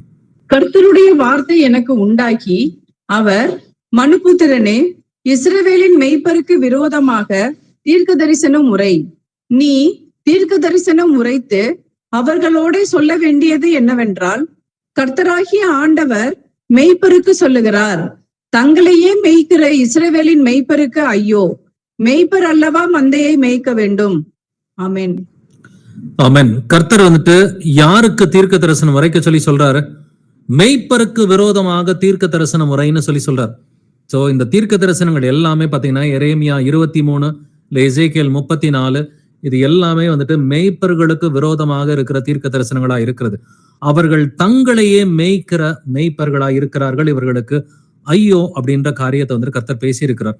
இங்க 1ஆம் வருகை 2ஆம் வருகை 2 பத்தியுமே இந்த எசேக்கியேல் 34 இந்த 1ஆம் வருகையில் எப்படி இருந்துச்சு, பட் 1ஆம் வருகைக்கும் 2ஆம் வருகைக்கும் நடுவுல இந்த மேய்ப்பர்கள் எப்படி நடந்துகிட்டாங்க, 2ஆம் வருகையின் போது கர்த்தர் மேய்ப்பர்களை எப்படி தண்டிக்க போறாரு, இது எல்லாமே எசேக்கியேல் 34 அதே போல எரேமியா 23, எரேமியா 25 கர்த்தர் தெளிவா பேசி இருக்கிறாரு. வாசிக்கலாம் எசேக்கியேல் 34 வசனங்கள் 3 முதல் 6 வரை. எசேக்கியேல் சாப்டர் 34 verses 3-6. நீங்கள் நெய்யை சாப்பிட்டு ஆட்டு மயிரை உடுப்பாக்கி கொள்ளுகிறீர்கள், கொழுத்ததை அடிக்கிறீர்கள், மந்தையையோ மேய்க்காமற் போகிறீர்கள். நீங்கள் பலவீனமானவைகளை பலப்படுத்தாமலும், நசல் கொண்டவைகளை குணமாக்காமலும், எலும்பு முறிந்தவைகளை காயம் கட்டாமலும், துரத்துண்டவைகளை திருப்பிக் கொண்டு வராமலும், காணாமற் போனவைகளை தேடாமலும் போய் பலாத்காரமும் கடூரமுமாய் அவைகளை ஆண்டீர்கள். மெய்ப்பன் இல்லாததினால் அவைகள் சிதறுண்டு போயின. சிதறுண்டு போனவைகள் காட்டு மிருகங்களுக்கெல்லாம் இரையாயின. என் ஆடுகள் சகல மலைகளிலும் உயரமான சகல மேடுகளிலும் அலைப்புண்டு பூமியின் மீதெங்கும் என் ஆடுகள் சிதறி திரிகிறது. விசாரிக்கிறவனும் இல்லை, தேடுகிறவனும் இல்லை. ஆமென். ஆமென். 3வது வசனத்துல, நீங்கள் நெய்யை சாப்பிட்டு ஆட்டு மயிரை உடுப்பாக்கி கொள்ளுகிறீர்கள், கொழுத்ததை அடுக்கிறீர்கள், மந்தையோ மேய்க்காமற் போகிறீர்கள். இன்னைக்கு உண்மையிலேயே வந்துட்டு கர்த்தருடைய மந்தையை மேய்க்கிறதுக்கு இன்னைக்கு ஆட்கள் அதிகமா கிடையாது. அதனாலதான் அறுவடையோ மிகுதியாக இருக்கிறது, வேலையாட்களோ குறைவா இருக்கிறதுன்னு சொல்லி கர்த்தர் சொல்றார். கேட்பதற்கு உண்மையிலே தேடுகிற கிறிஸ்தவர்கள் நிறைய பேர் இருந்தாலும் அவங்கள வந்துட்டு திசை திருப்பி விடுற போதகர்கள் தான் வந்துட்டு அதிகமா வந்துட்டு இருக்கிறாங்க. நீங்கள் பலவீனமானவைகளை பலப்படுத்தாமலும், நசல் கொண்டவைகளை குணமாக்காமலும், எலும்பு முறிந்தவைகளை காயம் கட்டாமலும், துருத்துண்டவைகளை திருப்பி கொண்டு வராமலும், காணாமற் போனவைகளை தேடாமலும் போய் பலாத்காரமும் கடூரமுமாய் அவைகளை ஆண்டீர்கள். எவ்வளவு இன்னைக்கு நடக்கிற சம்பவங்கள் எல்லாம் கர்த்தர் தெளிவா எழுதியிருக்கிறார். பலவீனமான ஆடுகளை வந்துட்டு பலப்படுத்துறதுக்கு ஆட்கள் கிடையாது. ஏழை விசுவாசிகளை விசாரிக்கிறதுக்கு, துரத்துண்டவர்களை வந்துட்டு, கைம்பெண்களை விசாரிக்கிறதுக்கு இன்னைக்கு சபைகள்ல வந்துட்டு அதிகமா ஆட்கள் கிடையாது. பணக்கார விசுவாசி வந்தாக்க அவங்க தான் போதகர்களுக்கு ரொம்ப முக்கியமான வந்துட்டு ஆத்துமாக்களா தெரியுறாங்க. அப்ப மெய்ப்பன் இல்லாததினால் அவைகள் சிதறுண்டு போயின. இப்ப உண்மையிலே கர்த்தரை தேடணுன்ற எண்ணத்தோட இருக்கிற கோடிக்கணக்கான கிறிஸ்தவர்கள் இன்னைக்கு சிதறி போய் தான் இருக்கிறாங்க. விசாரிக்கிறவனும் இல்லை, தேடுகிறவனும் இல்லைன்னு சொல்ற மாதிரி இன்னைக்கு எவ்வளவு ஒரு பெரிய கடல் மத்தியில வந்துட்டு ஒரு 1-2 பேர் தான் வந்துட்டு இன்னைக்கு உண்மையா வந்துட்டு கர்த்தருடைய பிள்ளைகளை விசாரிக்கிறதுக்காக கர்த்தர் இந்த கடைசி நாட்கள்ல கொஞ்சம் பேரை எழுப்பிக்கிட்டு இருக்கிறார். பட் இருந்தாலும் இது பத்தாது. இன்னும் அநேகர் வந்துட்டு போதகர்களாக எழும்பி வர வேண்டும். சோ கர்த்தருடைய வருகைக்கு முன்னாடி இன்னும் நமக்குள்ள இருக்கிற சகோதர சகோதரிகள்ல வந்துட்டு இந்த குடும்பங்கள் மத்தியில வந்துட்டு அநேக பிரதர்ஸ் வந்துட்டு போதகர்களாக எழும்பி வரணும். எழும்பி வந்தாதான் அட்லீஸ்ட் ஏதாவது ஒரு சிறிய கூட்டத்தையாவது கர்த்தருடைய வருகைக்கு முன்னாடி நம்மளால ஆயத்தம் பண்றதுக்கு நமக்கு டைம் இருக்கும். ஏன்னா அவங்க ஒரு மெஜாரிட்டியா இருந்தாலும் பட் நமக்கு கர்த்தர் வந்துட்டு சத்தியத்தை ரொம்ப தெளிவா கொடுத்திருக்கிறார், வசனத்தை ரொம்ப கிளியரா கொடுத்திருக்கிறாரு. அந்த சைடு வந்துட்டு 10,000 போதகர்கள் இருந்தாலும், இந்த சைடு 2-3 பேர் நம்முடைய பிரதர்ஸ் இருந்தாலும் வசனத்துக்கு வசனம் அவங்களால பேச வரதுக்கு வாய்ப்பே கிடையாது. அந்த பலமும் அவங்கள்ட்ட கிடையாது, அந்த ஞானமும் அவர்களுக்கு வந்துட்டு கிடையாது. அப்ப கர்த்தர் தெளிவா சாட்சியையும் கொடுத்திருக்கிறாரு, வசனத்தையும் கொடுத்திருக்கிறாருனாக்க யார் யாருக்கெல்லாம் கர்த்தர் போதிக்கிற கிருபையை கொடுத்திருக்கிறாரோ பிரதர்ஸ் எல்லாரும் போதிக்க வந்துதான் ஆகணும். 1:1 போய் யார் வேணா போதிக்கலாம். சமாரிய ஸ்திரீ போதிச்சாங்க, யாரு வேணா வந்துட்டு 1:1 போய் வந்துட்டு போதிக்கலாம். உங்களுடைய நண்பர்கள், சொந்தக்காரவங்க மத்தியில வந்துட்டு, ஏன்னா இந்த கள்ள போதகர்கள்ட்ட மாட்டிக்கிட்டு இருக்கிற இந்த கிறிஸ்தவ கூட்டத்தை வந்துட்டு எப்படியாவது 1 ஆத்துமா 2 ஆத்துமா 3 ஆத்துமான்னு சொல்லி கர்த்தர் பக்கத்து திருப்புகிற பிள்ளைகளாய் நாம் இருக்க வேண்டும். எரேமியா 50:6 வாசிக்கலாம். என் ஜனங்கள் காணாமற் போன ஆடுகள், அவர்களுடைய மேய்ப்பர்கள் அவர்களை சிதற பண்ணி பர்வதங்களில் அலைய விட்டார்கள். ஒரு மலையிலிருந்து மறுமலைக்கு போனார்கள், தங்கள் தொழுவத்தை மறந்து விட்டார்கள். ஆமென். என் ஜனங்கள் காணாமற் போன ஆடுகள், அவர்களுடைய மேய்ப்பர்கள் அவர்களை சிதற பண்ணி பர்வதங்களில் அலைய விட்டார்கள். அப்படின்னா சத்தியம் கிடைச்சிருந்துச்சுன்னா கரெக்டா ஒரு இடத்துல இருந்து சத்தியத்தை அவங்க அழகா தேடி சந்தோஷமா இருந்திருந்திருப்பாங்க கடைசி வரைக்கும். இன்னைக்கு ஒரு சபையில இருந்து இன்னொரு சபைக்கு ஜம்ப் அடிக்கிறாங்க, அங்க இருந்து இன்னொரு இடத்துக்கு ஜம்ப் அடிக்கிறாங்க. இதுக்கெல்லாம் ரீசன் என்ன? அவங்களுடைய ஆத்மாவில வந்துட்டு ஒரு சமாதானமே இல்லை. இன்னைக்கு கிறிஸ்தவர்களுக்கு பாத்தீங்கன்னா ஆத்மாவில சமாதானம் இல்லாதனால, ரீசெண்டாலாம் வந்துட்டு ஒரு குடும்பத்துல இருந்து வந்துட்டு பேசினாங்க. அவங்க கிட்டத்தட்ட வந்துட்டு ஒரு 10 சபையை லிஸ்ட் பண்ணாங்க. கடந்த ஒரு 20 வருஷத்துல மட்டும் ஒரு 10 சபைக்கு போயிருக்கிறாங்க, ஜம்ப் அடிச்சு. பட் இன்னமுமே இப்ப இருக்கிற இடத்துலயும் ஒரு ஆத்மாவில வந்துட்டு சமாதானம் வந்துட்டு கிடையாது. சோ அந்த ஆவி வந்துட்டு விரும்புகிற வசனங்கள், அந்த ஆத்மா விரும்புகிற வசனங்களை வந்துட்டு கொடுக்கறதுக்கு அங்க போதகர்கள் இல்லாததுனால பார்த்தாக்க மாறி ஜம்ப் அடிச்சுக்கிட்டு ஒரு சமாதானம் இல்லாம இந்த ஆத்மாக்கள் தெரிஞ்சுக்கிட்டு இருக்கிறாங்க. இவை எல்லாவற்றிற்கும் கர்த்தர் வந்துட்டு இந்த கள்ள போதகர்கள்ட்ட கணக்கு தான் கேட்க போறார். இவர்களுடைய அழிவு ரொம்ப கொடுமையா இருக்க போகிறது. இவர்களுடைய முடிவு வந்துட்டு பார்த்தாக்க அவங்க எதிர்பார்க்கறத விட ரொம்ப பயங்கரமா தான் இருக்குன்னு சொல்லி கர்த்தர் சொல்றாரு. வாசிக்கலாம் எசேக்கியேல் 34ஆம் அதிகாரம் வசனங்கள் 7 முதல் 8 வரைக்கும். எசேக்கியேல் சாப்டர் 34 verses 7 to 8.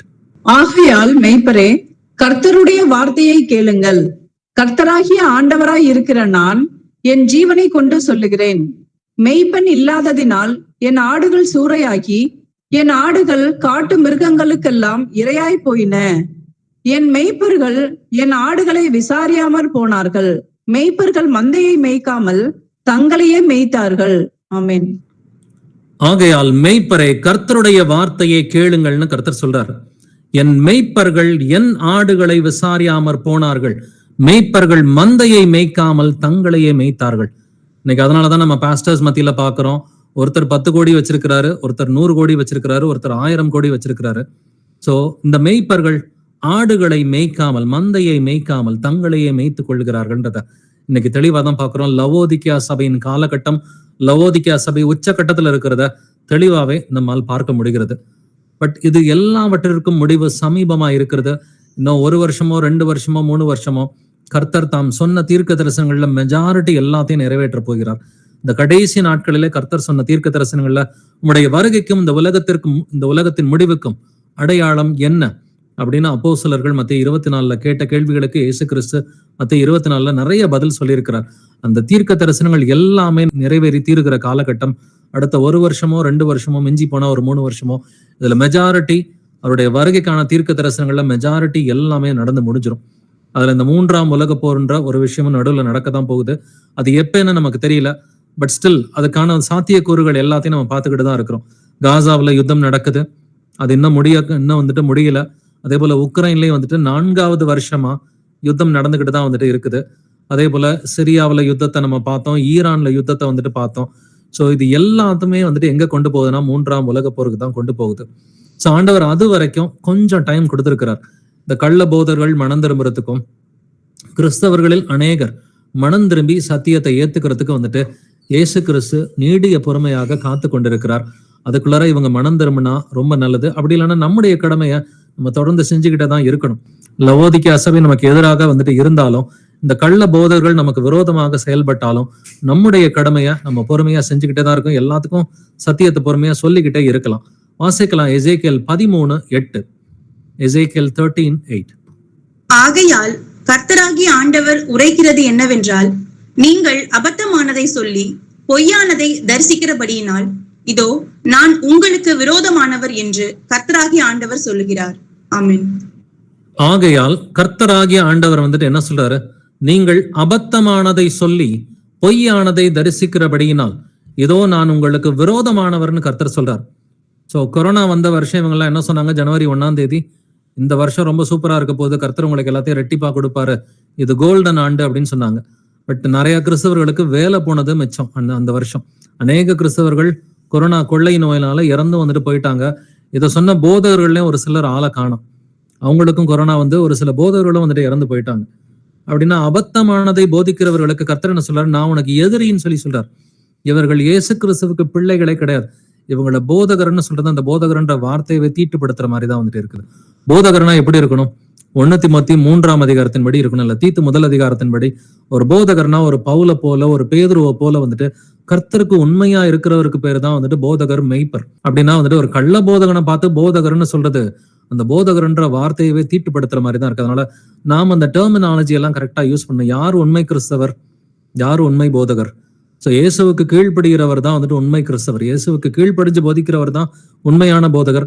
அந்த போதகர்ன்ற வார்த்தையை வந்துட்டு தீட்டுப்படுத்தாதபடிக்கு நாமளும் ஜாக்கிரதையா இருக்கணும். அதே போல அந்த கிறிஸ்தவர் அப்படின்ற அந்த வார்த்தையை வந்துட்டு தீட்டுப்படுத்தாதபடிக்கு நம்ம அந்த டிஃபரன்சியேஷன் காமிச்சுதான் ஆகணும். கடைசி நாட்களில இயேசு கிறிஸ்துவே சொல்லியிருக்கிறார். வெளிப்படுத்தின விசேஷம் 2:9 3:9 தங்களை யூதர் என்று சொல்லியும் அவர்கள் யூதராயிராமல் சாத்தானுடைய கூட்டமா இருக்கிறார்கள் அப்படின்னு இயேசு கிறிஸ்து சொல்லியிருக்கிறார். அதே மாதிரிதான் தங்களை கிறிஸ்தவர்கள்னு சொல்லிக்கிட்டு அநேகர் அன்னைக்கு சாத்தானுடைய கூட்டமா தான் இருக்கிறாங்க. எல்லாருமே கிறிஸ்தவர்னு சொல்லிக்கிற எல்லாருமே கிறிஸ்தவர்கள் கிடையாது. உண்மை கிறிஸ்தவன் சொன்னாக்க ஒரு சீஷனா இருக்கணும். அந்தியோக்கியாவிலே முதலில் சீஷர்களுக்கு கிறிஸ்தவர்கள் என்ற பெயர் வழங்கிட்டு அப்போஸ்தலர் 11:26 வாசிக்கிறோம். சீஷர்களா இருந்தாதான் அவர்கள் உண்மை கிறிஸ்தவர்கள். சீஷர்களா இல்லைனாக்கா அவர்கள் பிசாசின் கூட்டமா இருக்கிறார்கள். வாசிக்கலாம் எசேக்கியேல் 34ஆம் அதிகாரம் வசனங்கள் 9 முதல் 10 வரைக்கும். எசேக்கியேல் 34 verses 9 to 10. ஆகையால் மேய்ப்பரே, கர்த்தருடைய வார்த்தையை கேளுங்கள். கர்த்தராகிய ஆண்டவர் சொல்லுகிறார், இதோ நான் மேய்ப்பருக்கு விரோதமாக வந்து என் ஆடுகளை அவர்கள் கையிலே கேட்டு, மேய்ப்பர் இனி தங்களையே மேய்க்காதபடி மந்தையை மேய்க்கும் தொழிலை விட்டு அவர்களை விலக்கி, என் ஆடுகள் அவர்களுக்கு ஆகாரமாய் இராதபடி அவைகளை அவர்கள் வாய்க்கு தப்ப பண்ணுவேன் என்று சொல்லு. ஆமேன். ஆமென். மெய்ப்பரே, கர்த்தருடைய வார்த்தை கேளுங்கள். திரும்ப திரும்ப இந்த வசனம் வந்துகிட்டே தான் இருக்குது. மெய்ப்பரே, கர்த்தருடைய வார்த்தை கேளுங்கள். நான் மெய்ப்பருக்கு விரோதமாக வந்து, இந்த கள்ள போதகர்களுக்கு விரோதமாக யாருங்க வரா? கர்த்தர் தான் கள்ள போதகர்களுக்கு விரோதமாக வருகிறார்னு எழுதியிருக்குது. மந்தையை மேய்க்கும் தொழிலை விட்டு அவர்களை விலக்குவேன்னு சொல்றார். இனிமேட்டு ஊழியம்லாம் பார்க்க வேணாம் அப்படின்ற லெவலுக்கு பர்மனண்டாவே அவர் விளக்க போறாரு. பர்மனண்டா விளக்க போறாருன்னா என்ன அர்த்தம்? அவர்களுக்கு ஒரு அழிவு கூடிய சீக்கிரத்துல வந்துட்டு காத்து கொண்டிருக்கிறது. இந்த அழிவை பத்தி எரேமியா 25ஆம் அதிகாரத்துல நம்ம ஏற்கனவே நிறைய செகண்ட் கமிங் ப்ராஃபசிஸ்ல இந்த அதிகாரத்தை படிச்சிருக்கிறோம். இந்த அதிகாரத்துல நாம ஏற்கனவே படிச்ச விஷயங்கள் என்னவா இருக்கும்னாக்க, அந்த நாடுகளுடைய பெயர் பட்டியல்கள் இருக்கும். இஸ்ரவேலினுடைய எதிரிகளுடைய நாடுகளுடைய பெயர் பட்டியல் எரேமியா 25ல வந்துட்டு எழுதியிருக்கும். பட் அதுக்கு கீழே இந்த நாடுகளுடைய அழிவை கொடுக்கும் பொழுது கர்த்தர் மெய்ப்பர்ட்டையும் பேசுறாரு. வாசிக்கலாம் எரேமியா 25 வசனங்கள் 34 முதல் 37 வரைக்கும். Jeremiah chapter 25 verses 34 to 37. மெய்ப்பர்களே அலறுங்கள், மந்தையில் பிரஸ்தாபமானவர்களே சாம்பலில் புரண்டு கதறுங்கள். நீங்கள் வெட்டப்படவும் சிதறடிக்கப்படவும் உங்கள் நாட்கள் நிறைவேறின. உச்சிதமான பாத்திரம் போல் விழுந்து நொறுங்குவீர்கள். மெய்ப்பர்கள் ஓடி போகிறதற்கும் மந்தையில் பிரஸ்தாபமானவர்கள் தப்பி கொள்ளுகிறதற்கும் இடம் இராது. தங்கள் மேய்ச்சலை கர்த்தர் பாழாக்கினதின் நிமித்தம் மேய்ப்பர்கள் கூப்பிடுகிறதும் மந்தையில் பிரஸ்தாபமானவர்கள் அலறுகிறதுமான சத்தம் உண்டாகும். அவர்கள் சுகித்திருந்த தாபரங்கள் கர்த்தருடைய கோபத்தின் எரிச்சலாலே சங்காரமாயின. ஆமென். ஆமென். மேய்ப்பர்களை அலறுங்கள்னு சொல்லி கர்த்தர் சொல்றார். எதனால? நீங்கள் வெட்டப்படவும் சிதறடிக்கப்படவும் உங்கள் நாட்கள் நிறைவேறினன்னு சொல்றார். ஸோ அவங்களுடைய டைம் ஆக்சுவலி முடிஞ்சு போயிடுச்சு. இப்போ ஏதோ ஃபைனலா ஒரு ஃபியூ டேஸ், மேபி ஒரு ஃபியூ மந்த்ஸ், ஒரு ஃபியூ இயர்ஸ் ஃபைனலா இருக்கலாம். பட் நீங்கள் வெட்டப்படவும் சிதறடிக்கப்படவும் உங்கள் நாட்கள் நிறைவேறினன்னு கர்த்தர் சொல்றாரு.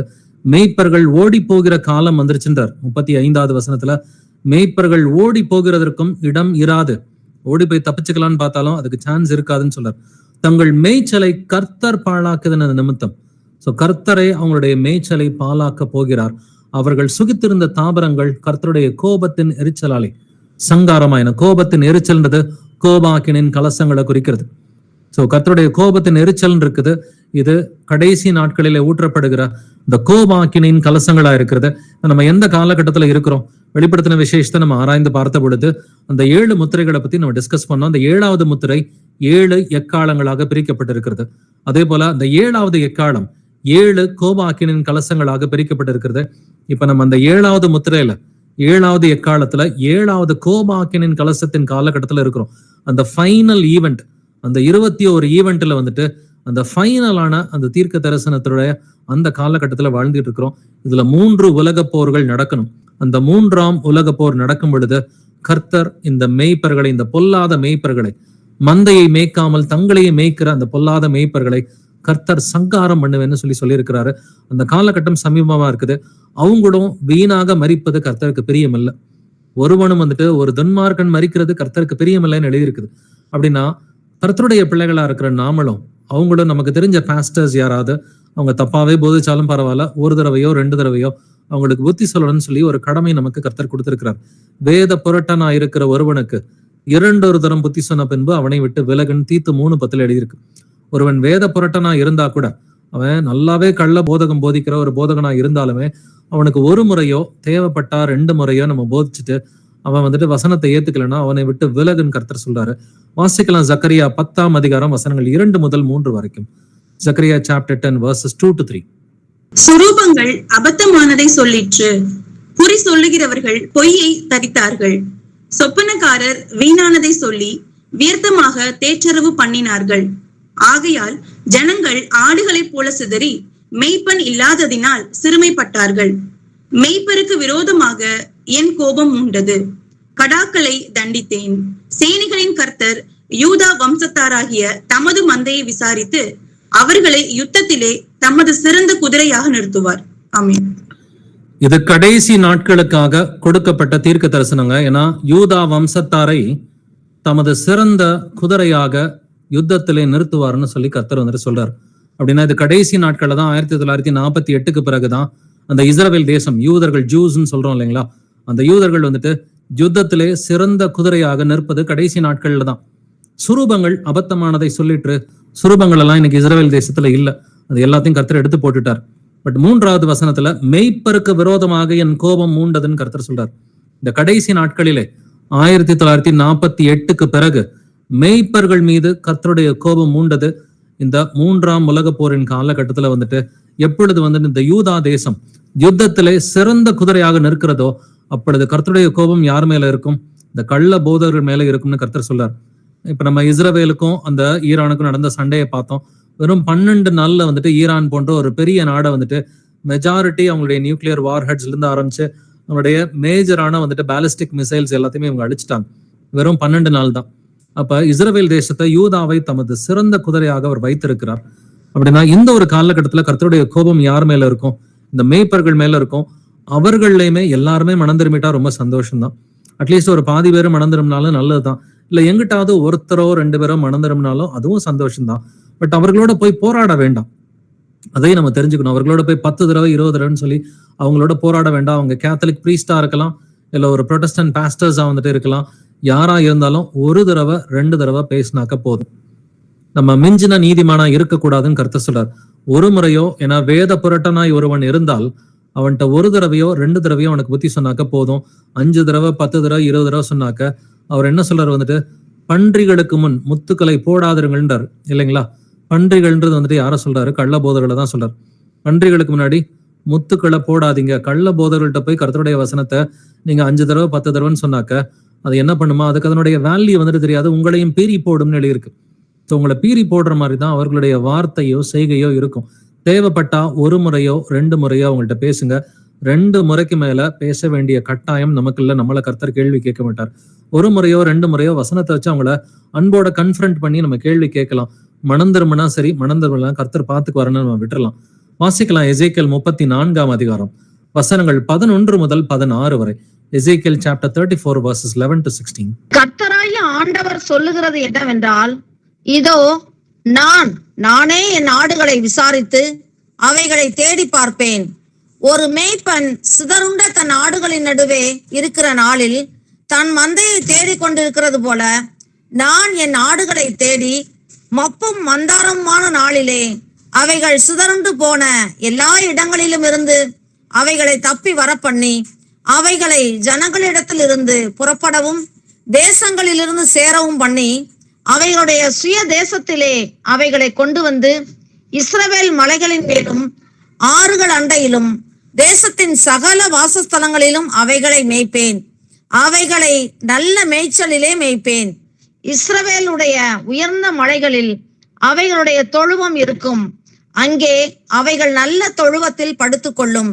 இஸ்ரவேலின் மலைகளின் மேல் நல்ல மேய்ச்சலை மேயும். என் ஆடுகளை நான் மேய்த்து அவைகளை நான் மடக்குவேன் என்று கர்த்தராகிய ஆண்டவர் சொல்லுகிறார்.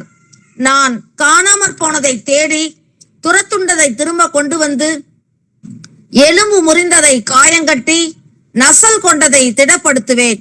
நியாயத்துக்கு தக்கதாய் அவைகளை மேய்த்து புஷ்டியும் பலமும் உள்ளவைகளை அழிப்பேன். ஆமேன். ஆமென். நானே என் ஆடுகளை விசாரித்து அவைகளை தேடி பார்ப்பேன்றார். இது எந்த காலகட்டம் அப்படின்றத கொஞ்சம் கவனிச்சு பாருங்களேன். கர்த்தர் வந்துட்டு இயேசு கிறிஸ்து தம்முடைய ஆடுகளை விசாரித்து தம்முடைய ஆடுகளை தேடி பார்க்கும் காலம் எது? 12வது வசனத்தை கொஞ்சம் கவனிச்சு பாத்தீங்கன்னா, மப்பும் மந்தாரமுமான நாளிலே அவைகள் சிதறுண்டு போன எல்லா இடங்களிலும் இருந்து அவைகளை தப்பி வர பண்ணுவேன்னு சொல்லி கர்த்தர் சொல்றார்.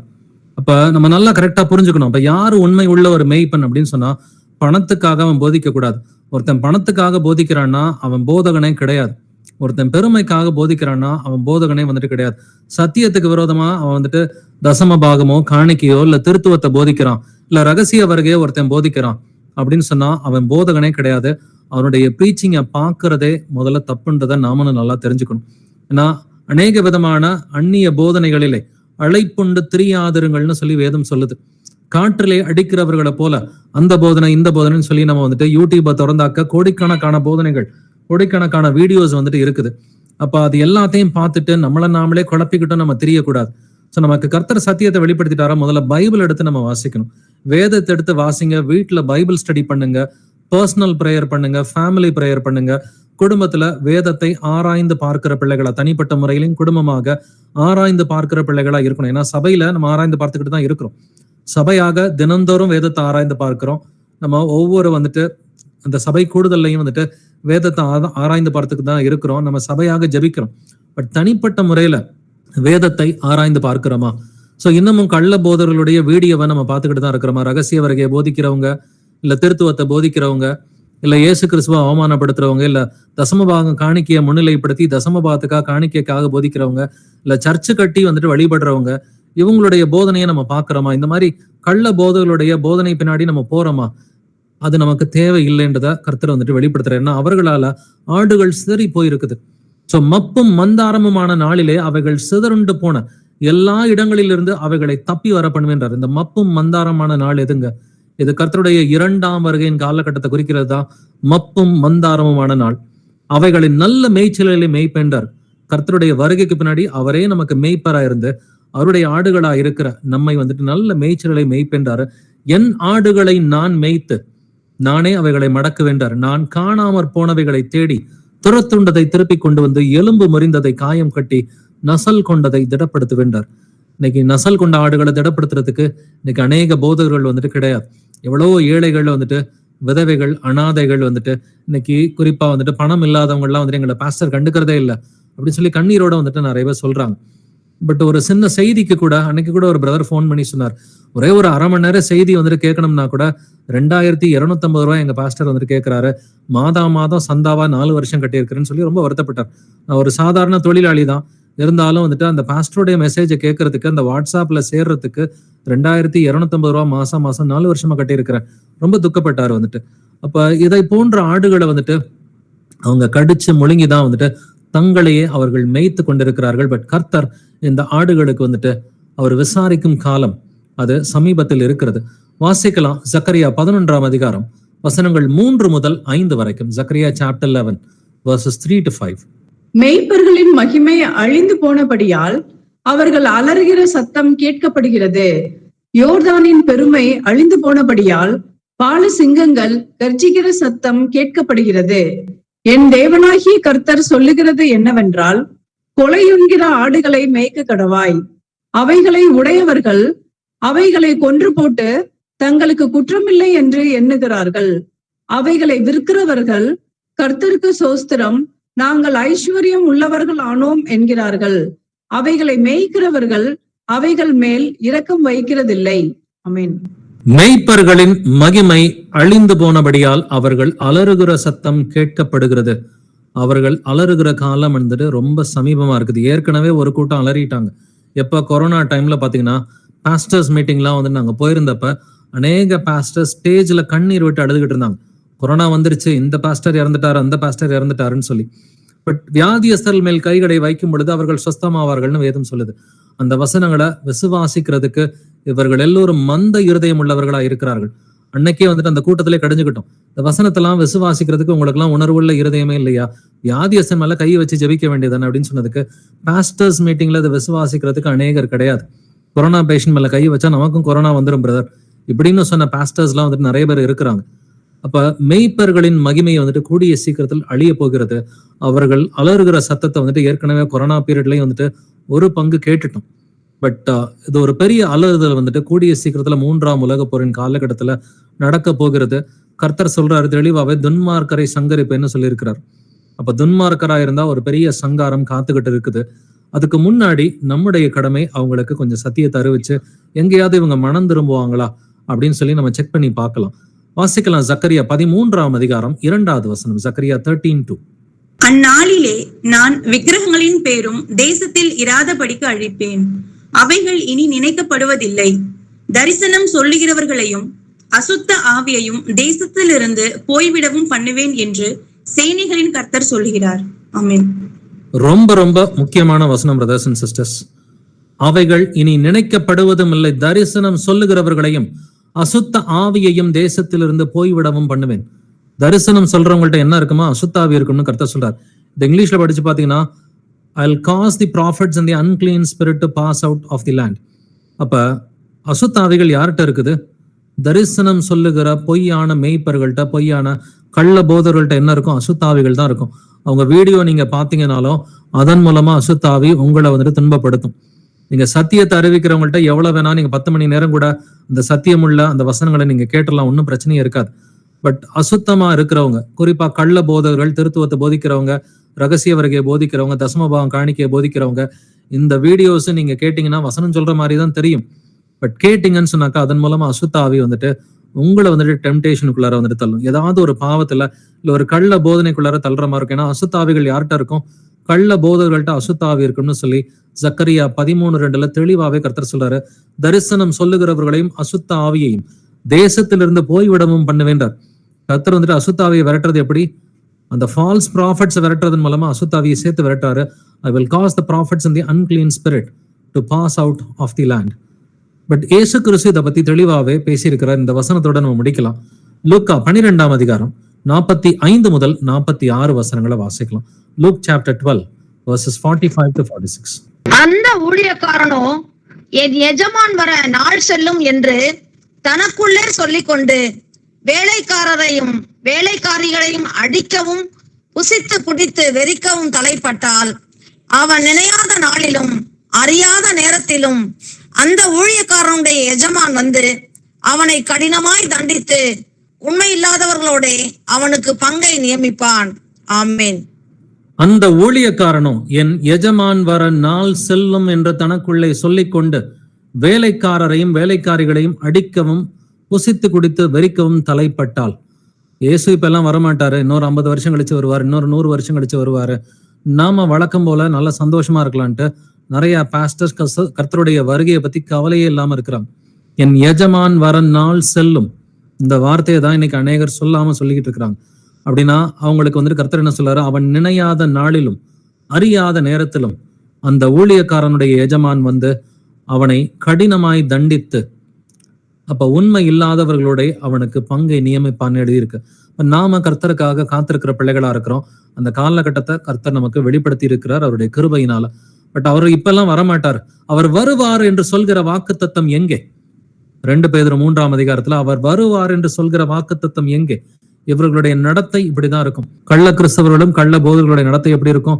அவர் இப்ப எல்லாம் வரமாட்டாரு, அவர் இன்னொரு 50 வருஷம் கழிச்சு 100 வருஷம் கழிச்சு தான் வருவார். எதுக்கு அவருடைய வருகையை பத்தி நம்ம பேசணும்?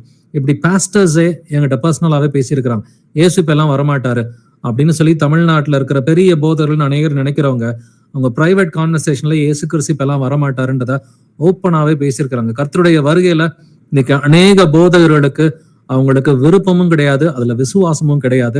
இயேசு கிறிஸ்துவின் நாமத்தை சொன்னா நல்லா பிசினஸ் பண்ணலாம், சம்பாதிக்கலாம், இதை ஒரு தொழிலா தான் அவங்க பாக்குறாங்க. they'll make merchandise of you அப்படின்றத பேதுரு சொல்றான். உங்களை தங்களுக்கு ஆதாயமாக வசப்படுத்தி கொள்ளுவார்கள் என்று வேதம் சொல்கிறது. சோ அது மாதிரிதான் இன்னைக்கு நிலைமை இருந்தாலும் கர்த்தர் நமக்கு சொல்கிறது, நானே நல்ல மேய்ப்பன்னு சொல்றார். சோ நமக்கு நல்ல மேய்ப்பரா இருக்கிறவர் இயேசு கிறிஸ்து ஒருவரே. நானே ஆடுகளுக்கு வாசல்னு சொல்றார். அப்ப ஆடுகள் இருக்கிற இடத்துக்கு நம்ம போகணும்னு சொன்னா எதன் வழியா போகணும்? அந்த டோர் வழியா தான் போகணும். the door of the sheep is Jesus Christ. இப்ப இயேசு கிறிஸ்துவின் மூலமா தான் வந்துட்டு ஆடுகள் இருக்கிற அந்த ஆட்டு கூட்டத்தோட நம்ம சேர முடியும். Door of the sheep. இப்ப ஷீப்னாக்கா அதுன்னு செம்மறி ஆடு. அதே போல அதற்கு இயேசு நானே வழியும் சத்தியமும் ஜீவனமா இருக்கிறேன், என்னாலே அல்லாமல் ஒருவனும் பிதாவினிடத்தில் வரான்னு சொல்லியிருக்கிறார். அப்ப நான் தான் வழின்னு சொல்லியிருக்கிறார். அப்ப இயேசு கிறிஸ்துவின் மூலமா மட்டும்தான் நித்திய ஜீவன் இருக்குது, வேற எந்த வழியுமே நமக்கு கிடையாது. நானே வாசல், என் வழியாய் ஒருவன் உட்பிரவேசித்தால் அவன் ரட்சிக்கப்படுவான்ற வார்த்தைய யோவான் 10:9 இயேசு கிறிஸ்து பேசியிருக்கிறார். நானே வாசல், இயேசு ஒருவர் தான் வாசல், வேறு எந்த வாசலும் நமக்கு கிடையவே கிடையாது. அப்ப பிதா குமாரன் வடிவில அவர் வெளிப்பட்டார் என்பதை நாம் விசுவாசித்து அந்த மனுஷ அவதாரத்துல வந்த இயேசு கிறிஸ்துவை விசுவாசித்தால் அந்த பிதாவின் மகிமையில அந்த பிதாவின் ஆவியானவர் நமக்குள் செயல்படுவார் என்பதை நாம் விசுவாசிக்கிறோம். அப்படின்னா வந்தவருடைய நாமம் இயேசு கிறிஸ்து, பிதாவுடைய நாமம் தான் என்னுடைய நாமம்ன்றதை வந்துட்டு இயேசு கிறிஸ்து தெளிவாவே சொல்லியிருக்கிறார். நான் என் பிதாவின் நாமத்தினாலே வந்திருக்கிறேன்றது சொல்றார். அப்ப இந்த அடிப்படை சத்தியங்கள் எல்லாத்தையும் ஒழிச்சு மறைச்சு அதை சொன்னாலும் நான் கேட்க மாட்டேன்னு சொல்லி அநேக கள்ளபோதர்கள் இந்த பூமியில இருந்து அவங்க அடிப்படை சத்தியத்தை மட்டும் மறைக்கல, இல்லாததெல்லாம் சொல்றாங்க. வந்துட்டு தசம பாகம் காணிக்கைன்னு சொல்லி இல்ல ரகசிய வருகைன்னு சொல்லி அநேக பொய்யான விஷயங்களை அவங்க போதிச்சுக்கிட்டு இருக்கிறாங்க. இவர்களுடைய அழிவு சமீபமா இருக்கிறது. பட் நமக்கு ஒரு கடமை இருக்கிறது. முதல் காரியம், நம்மளும் இவங்கள்ட்ட எல்லாம் மாட்டிக்கிட்டு தான் இருந்தோம் இல்லைங்களா? நம்முடைய பழைய வாழ்க்கையில நம்முடைய பழைய சர்ச்சஸ்ல வந்துட்டு நம்ம அந்த ஃபால்ஸ் சர்ச்சஸ்லாம் இருந்தப்ப நாமளும் இவங்கள்ட்ட மாட்டிக்கிட்டு தான் இருந்தோம். முதல்ல அவங்க மேல நமக்கு ஒரு கோபம், வெறுப்பு, கசப்பு, விரோதம், வைராக்கியம் இருக்கக்கூடாது. அவனை நான் பழி வாங்கியே தீருவேன் அப்படின்ற மாதிரிலாம் ஒரு எண்ணம் வந்துட்டு நமக்குள்ளார இருக்கக்கூடாது. என்னை எப்படி ஏமாத்திட்டாரு இந்த பாஸ்டர் அப்படின்னு சொல்லி, எங்கிட்ட பணத்தை ஏமாத்திட்டாரு, என் வாழ்க்கையை வந்துட்டு ஏமாத்திட்டாரு, எனக்கு தப்பான ஆலோசனை கொடுத்துட்டாரு, இந்த மாதிரி அவர்கள் மேல் நமக்கு கசப்பு, வெறுப்பு இருக்கக்கூடாது. பிரதர்ஸ் அண்ட் சிஸ்டர்ஸ், முதலாவது நாம் அவர்களை மன்னிக்க வேண்டும். உங்களை யாராவது ஒரு பாஸ்டர் ஏமாத்தி இருந்தாருன்னா, அது பணத்துல ஏமாத்தி இருந்தாலோ இல்ல ஒரு ஆலோசனையில ஏமாத்தி இருந்தாலோ இல்ல உங்களுக்கு சத்தியத்தை சொல்லி கொடுக்காம இருந்தாலோ முதலாவது மனப்பூர்வமா அவங்கள மன்னிச்சிருங்க. மனப்பூர்வமா அந்த கள்ள போதர்களை மன்னிச்சுட்டு ஆண்டவருக்கு சித்தமானால் அவங்கள்ட்ட போய் 1 முறையோ 2 முறையோ சத்தியத்தை வந்துட்டு பொறுமையா சொல்லுங்க. சொல்லியும் அவங்க கேட்கலனாக்க இப்படிப்பட்டவர்களை விட்டு விலகுன்னு கர்த்தர் சொல்றாரு. 2 தடவைக்கு மேல பேசாதீங்க. 10 தடவை 20 தடவை பேசினவங்களுக்கு எல்லாம் என்ன நடந்துச்சு? பன்றிகளுக்கு முன்னாடி முத்துக்களை போடுற மாதிரி தான் வந்துட்டு அவைகள் பீறி போடும் அப்படின்னு சொல்ற மாதிரி அநேக சீஷர்கள் வந்துட்டு பீருண்டவர்களா திரும்ப வந்திருக்கிறாங்க. இல்ல கர்த்தர் சொன்னதுக்கு மேல யாரையும் நம்ம அன்பு செய்ய வேண்டாம், 1 தடவை 2 தடவை சொன்னா போதுன்னு சொல்லியிருக்கிறார். பட் விசுவாசிகளா இருந்தா கூட நீங்க வந்துட்டு நிறைய டைம் சொல்லலாம். பட் விசுவாசிகளா இல்லாம இவங்க எல்லாம் போதவர்களா இருக்கிறாங்கன்னா 1 தடவை 2 தடவை சொல்லுங்க.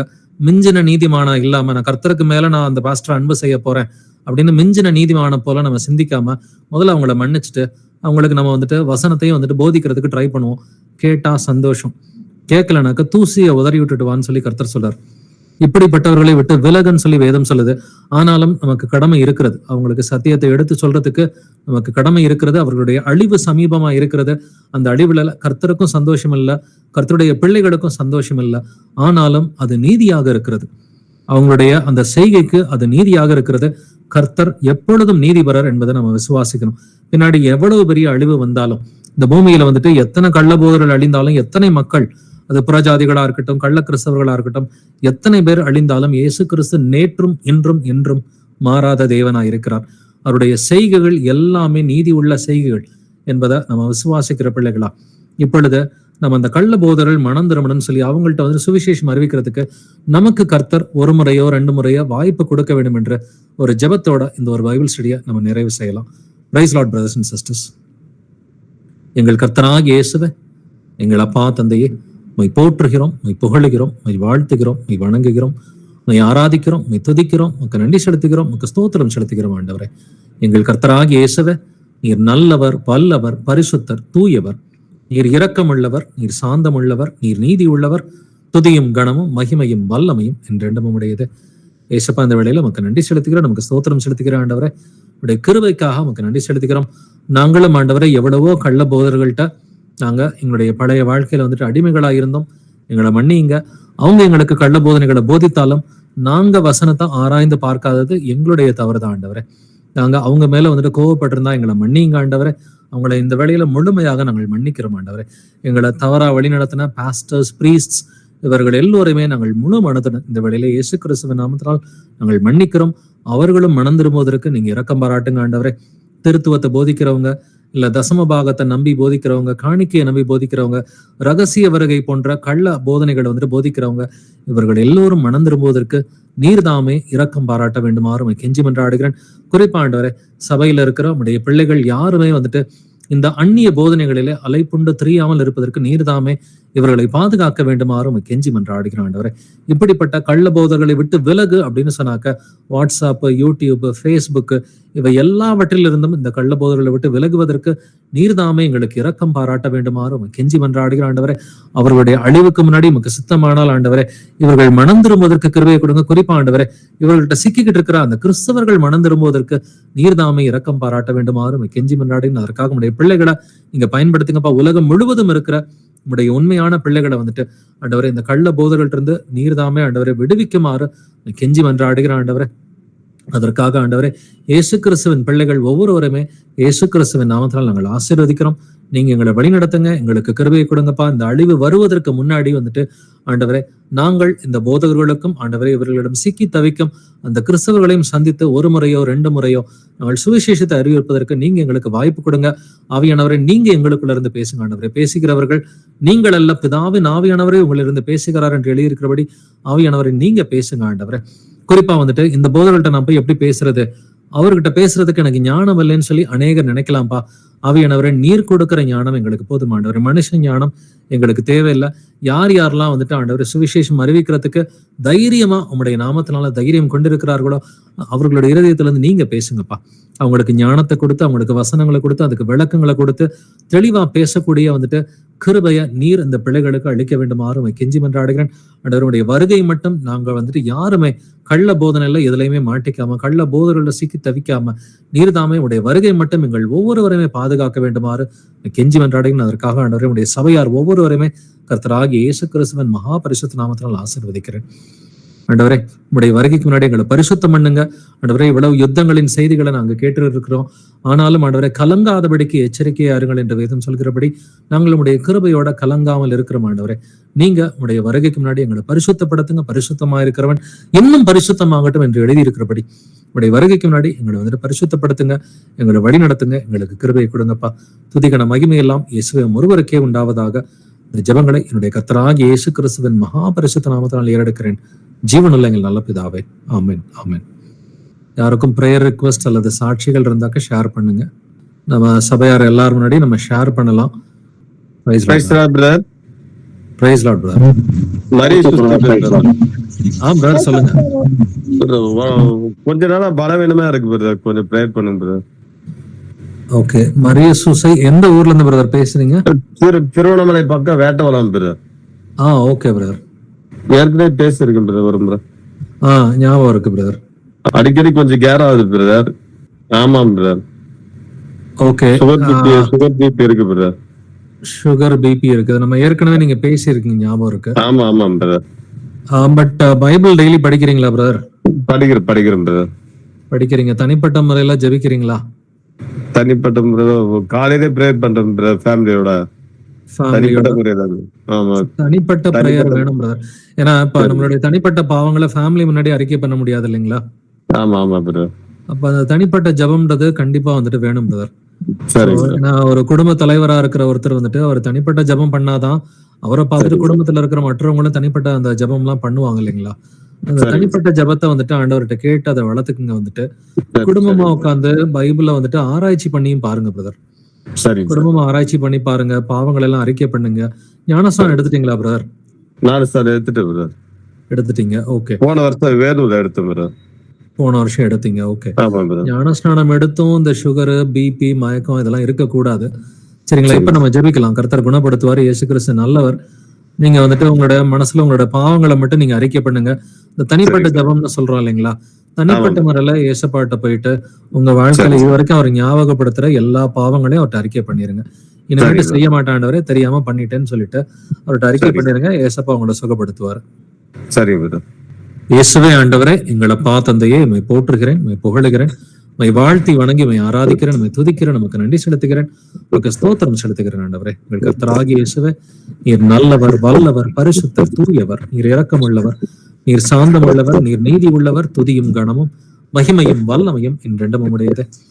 இயேசுவா, இந்த வழியில சகோதரன் மரியுசுக்காக நாங்கள் எல்லோருமே சேர்ந்து மன்றாடுகிறோம். ஆண்டவரே, அவருக்கு இருக்கிற இந்த மயக்கத்துல இருந்தும், இந்த சுகர்ல இருந்து, இந்த பிபில இருந்து விடுதலைக்காக மேடம் கெஞ்சி மன்றாடுகிறோம். ஆண்டவரே, அவருக்கு ஆண்டவரே, நீங்க நீதியாதவங்க இதெல்லாம் அனுமதிச்சிருக்கிறீங்க.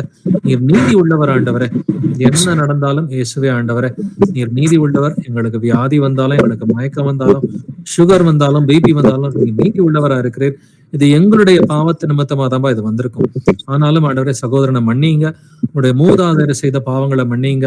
அவர் செய்த பாவங்களை மன்னிங்க. அவருடைய குடும்பத்தாருடைய பாவங்களை மன்னிங்க. ஆண்டவரே, இந்த வேளையில நீங்க தயவாய் அவரையும் அவருடைய குடும்பத்தாரையும் அவருடைய மூதாதையரின் பாவங்களையும் தயவாய் இந்த வேளையில மன்னித்து அவருக்கு விடுதலையை கட்டளையிட வேண்டுமாறு கெஞ்சி மன்றாடுகிறோம். ஆண்டவரே, நீர் எங்கள் பாவங்களை மன்னிக்கிற தயவுள்ள தேவன் என்பதை நாங்கள் விசுவாசிக்கிறோம். இந்த வேளையில தயவாய் இருந்து அவரை மன்னித்து அவருக்கு விடுதலையை கட்டளையிடுங்கப்பா.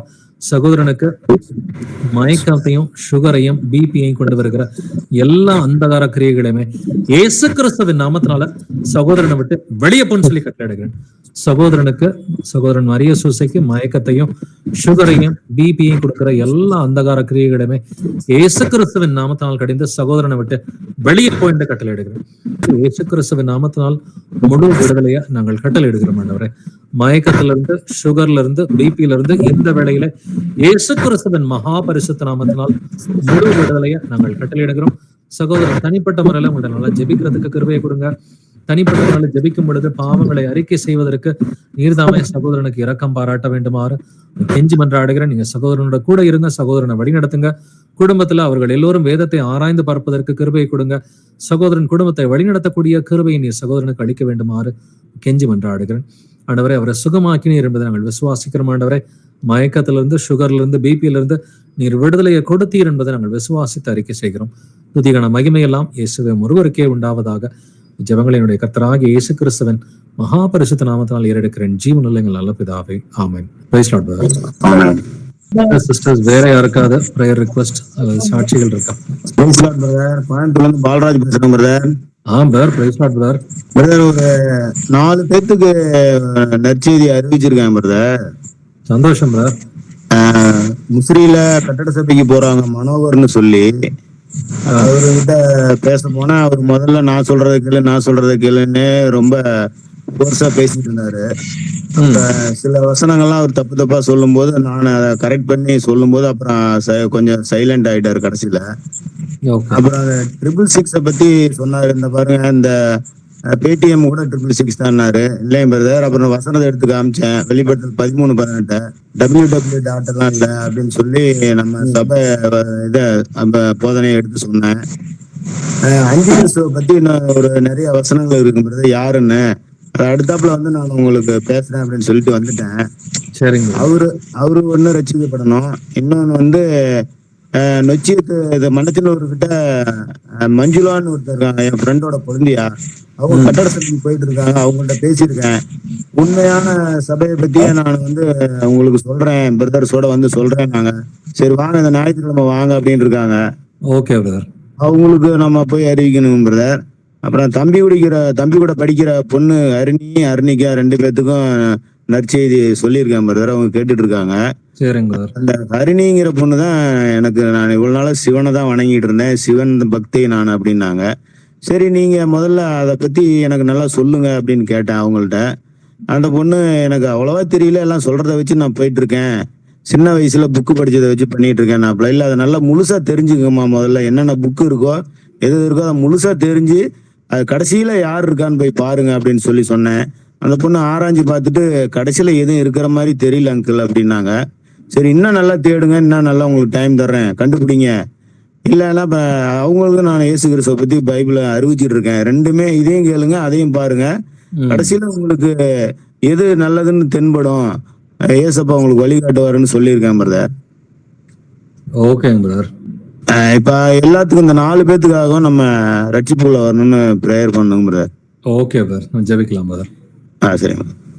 இயேசுவே ஆண்டவரே, எங்கள் அப்பா தந்தையே, உம்மை போற்றுகிறேன், உம்மை புகழுகிறேன், உம்மை வாழ்த்தி வணங்கி உம்மை ஆராதிக்கிறேன், உம்மை துதிக்கிறேன், உமக்கு நன்றி செலுத்துகிறேன் ஆண்டவரே.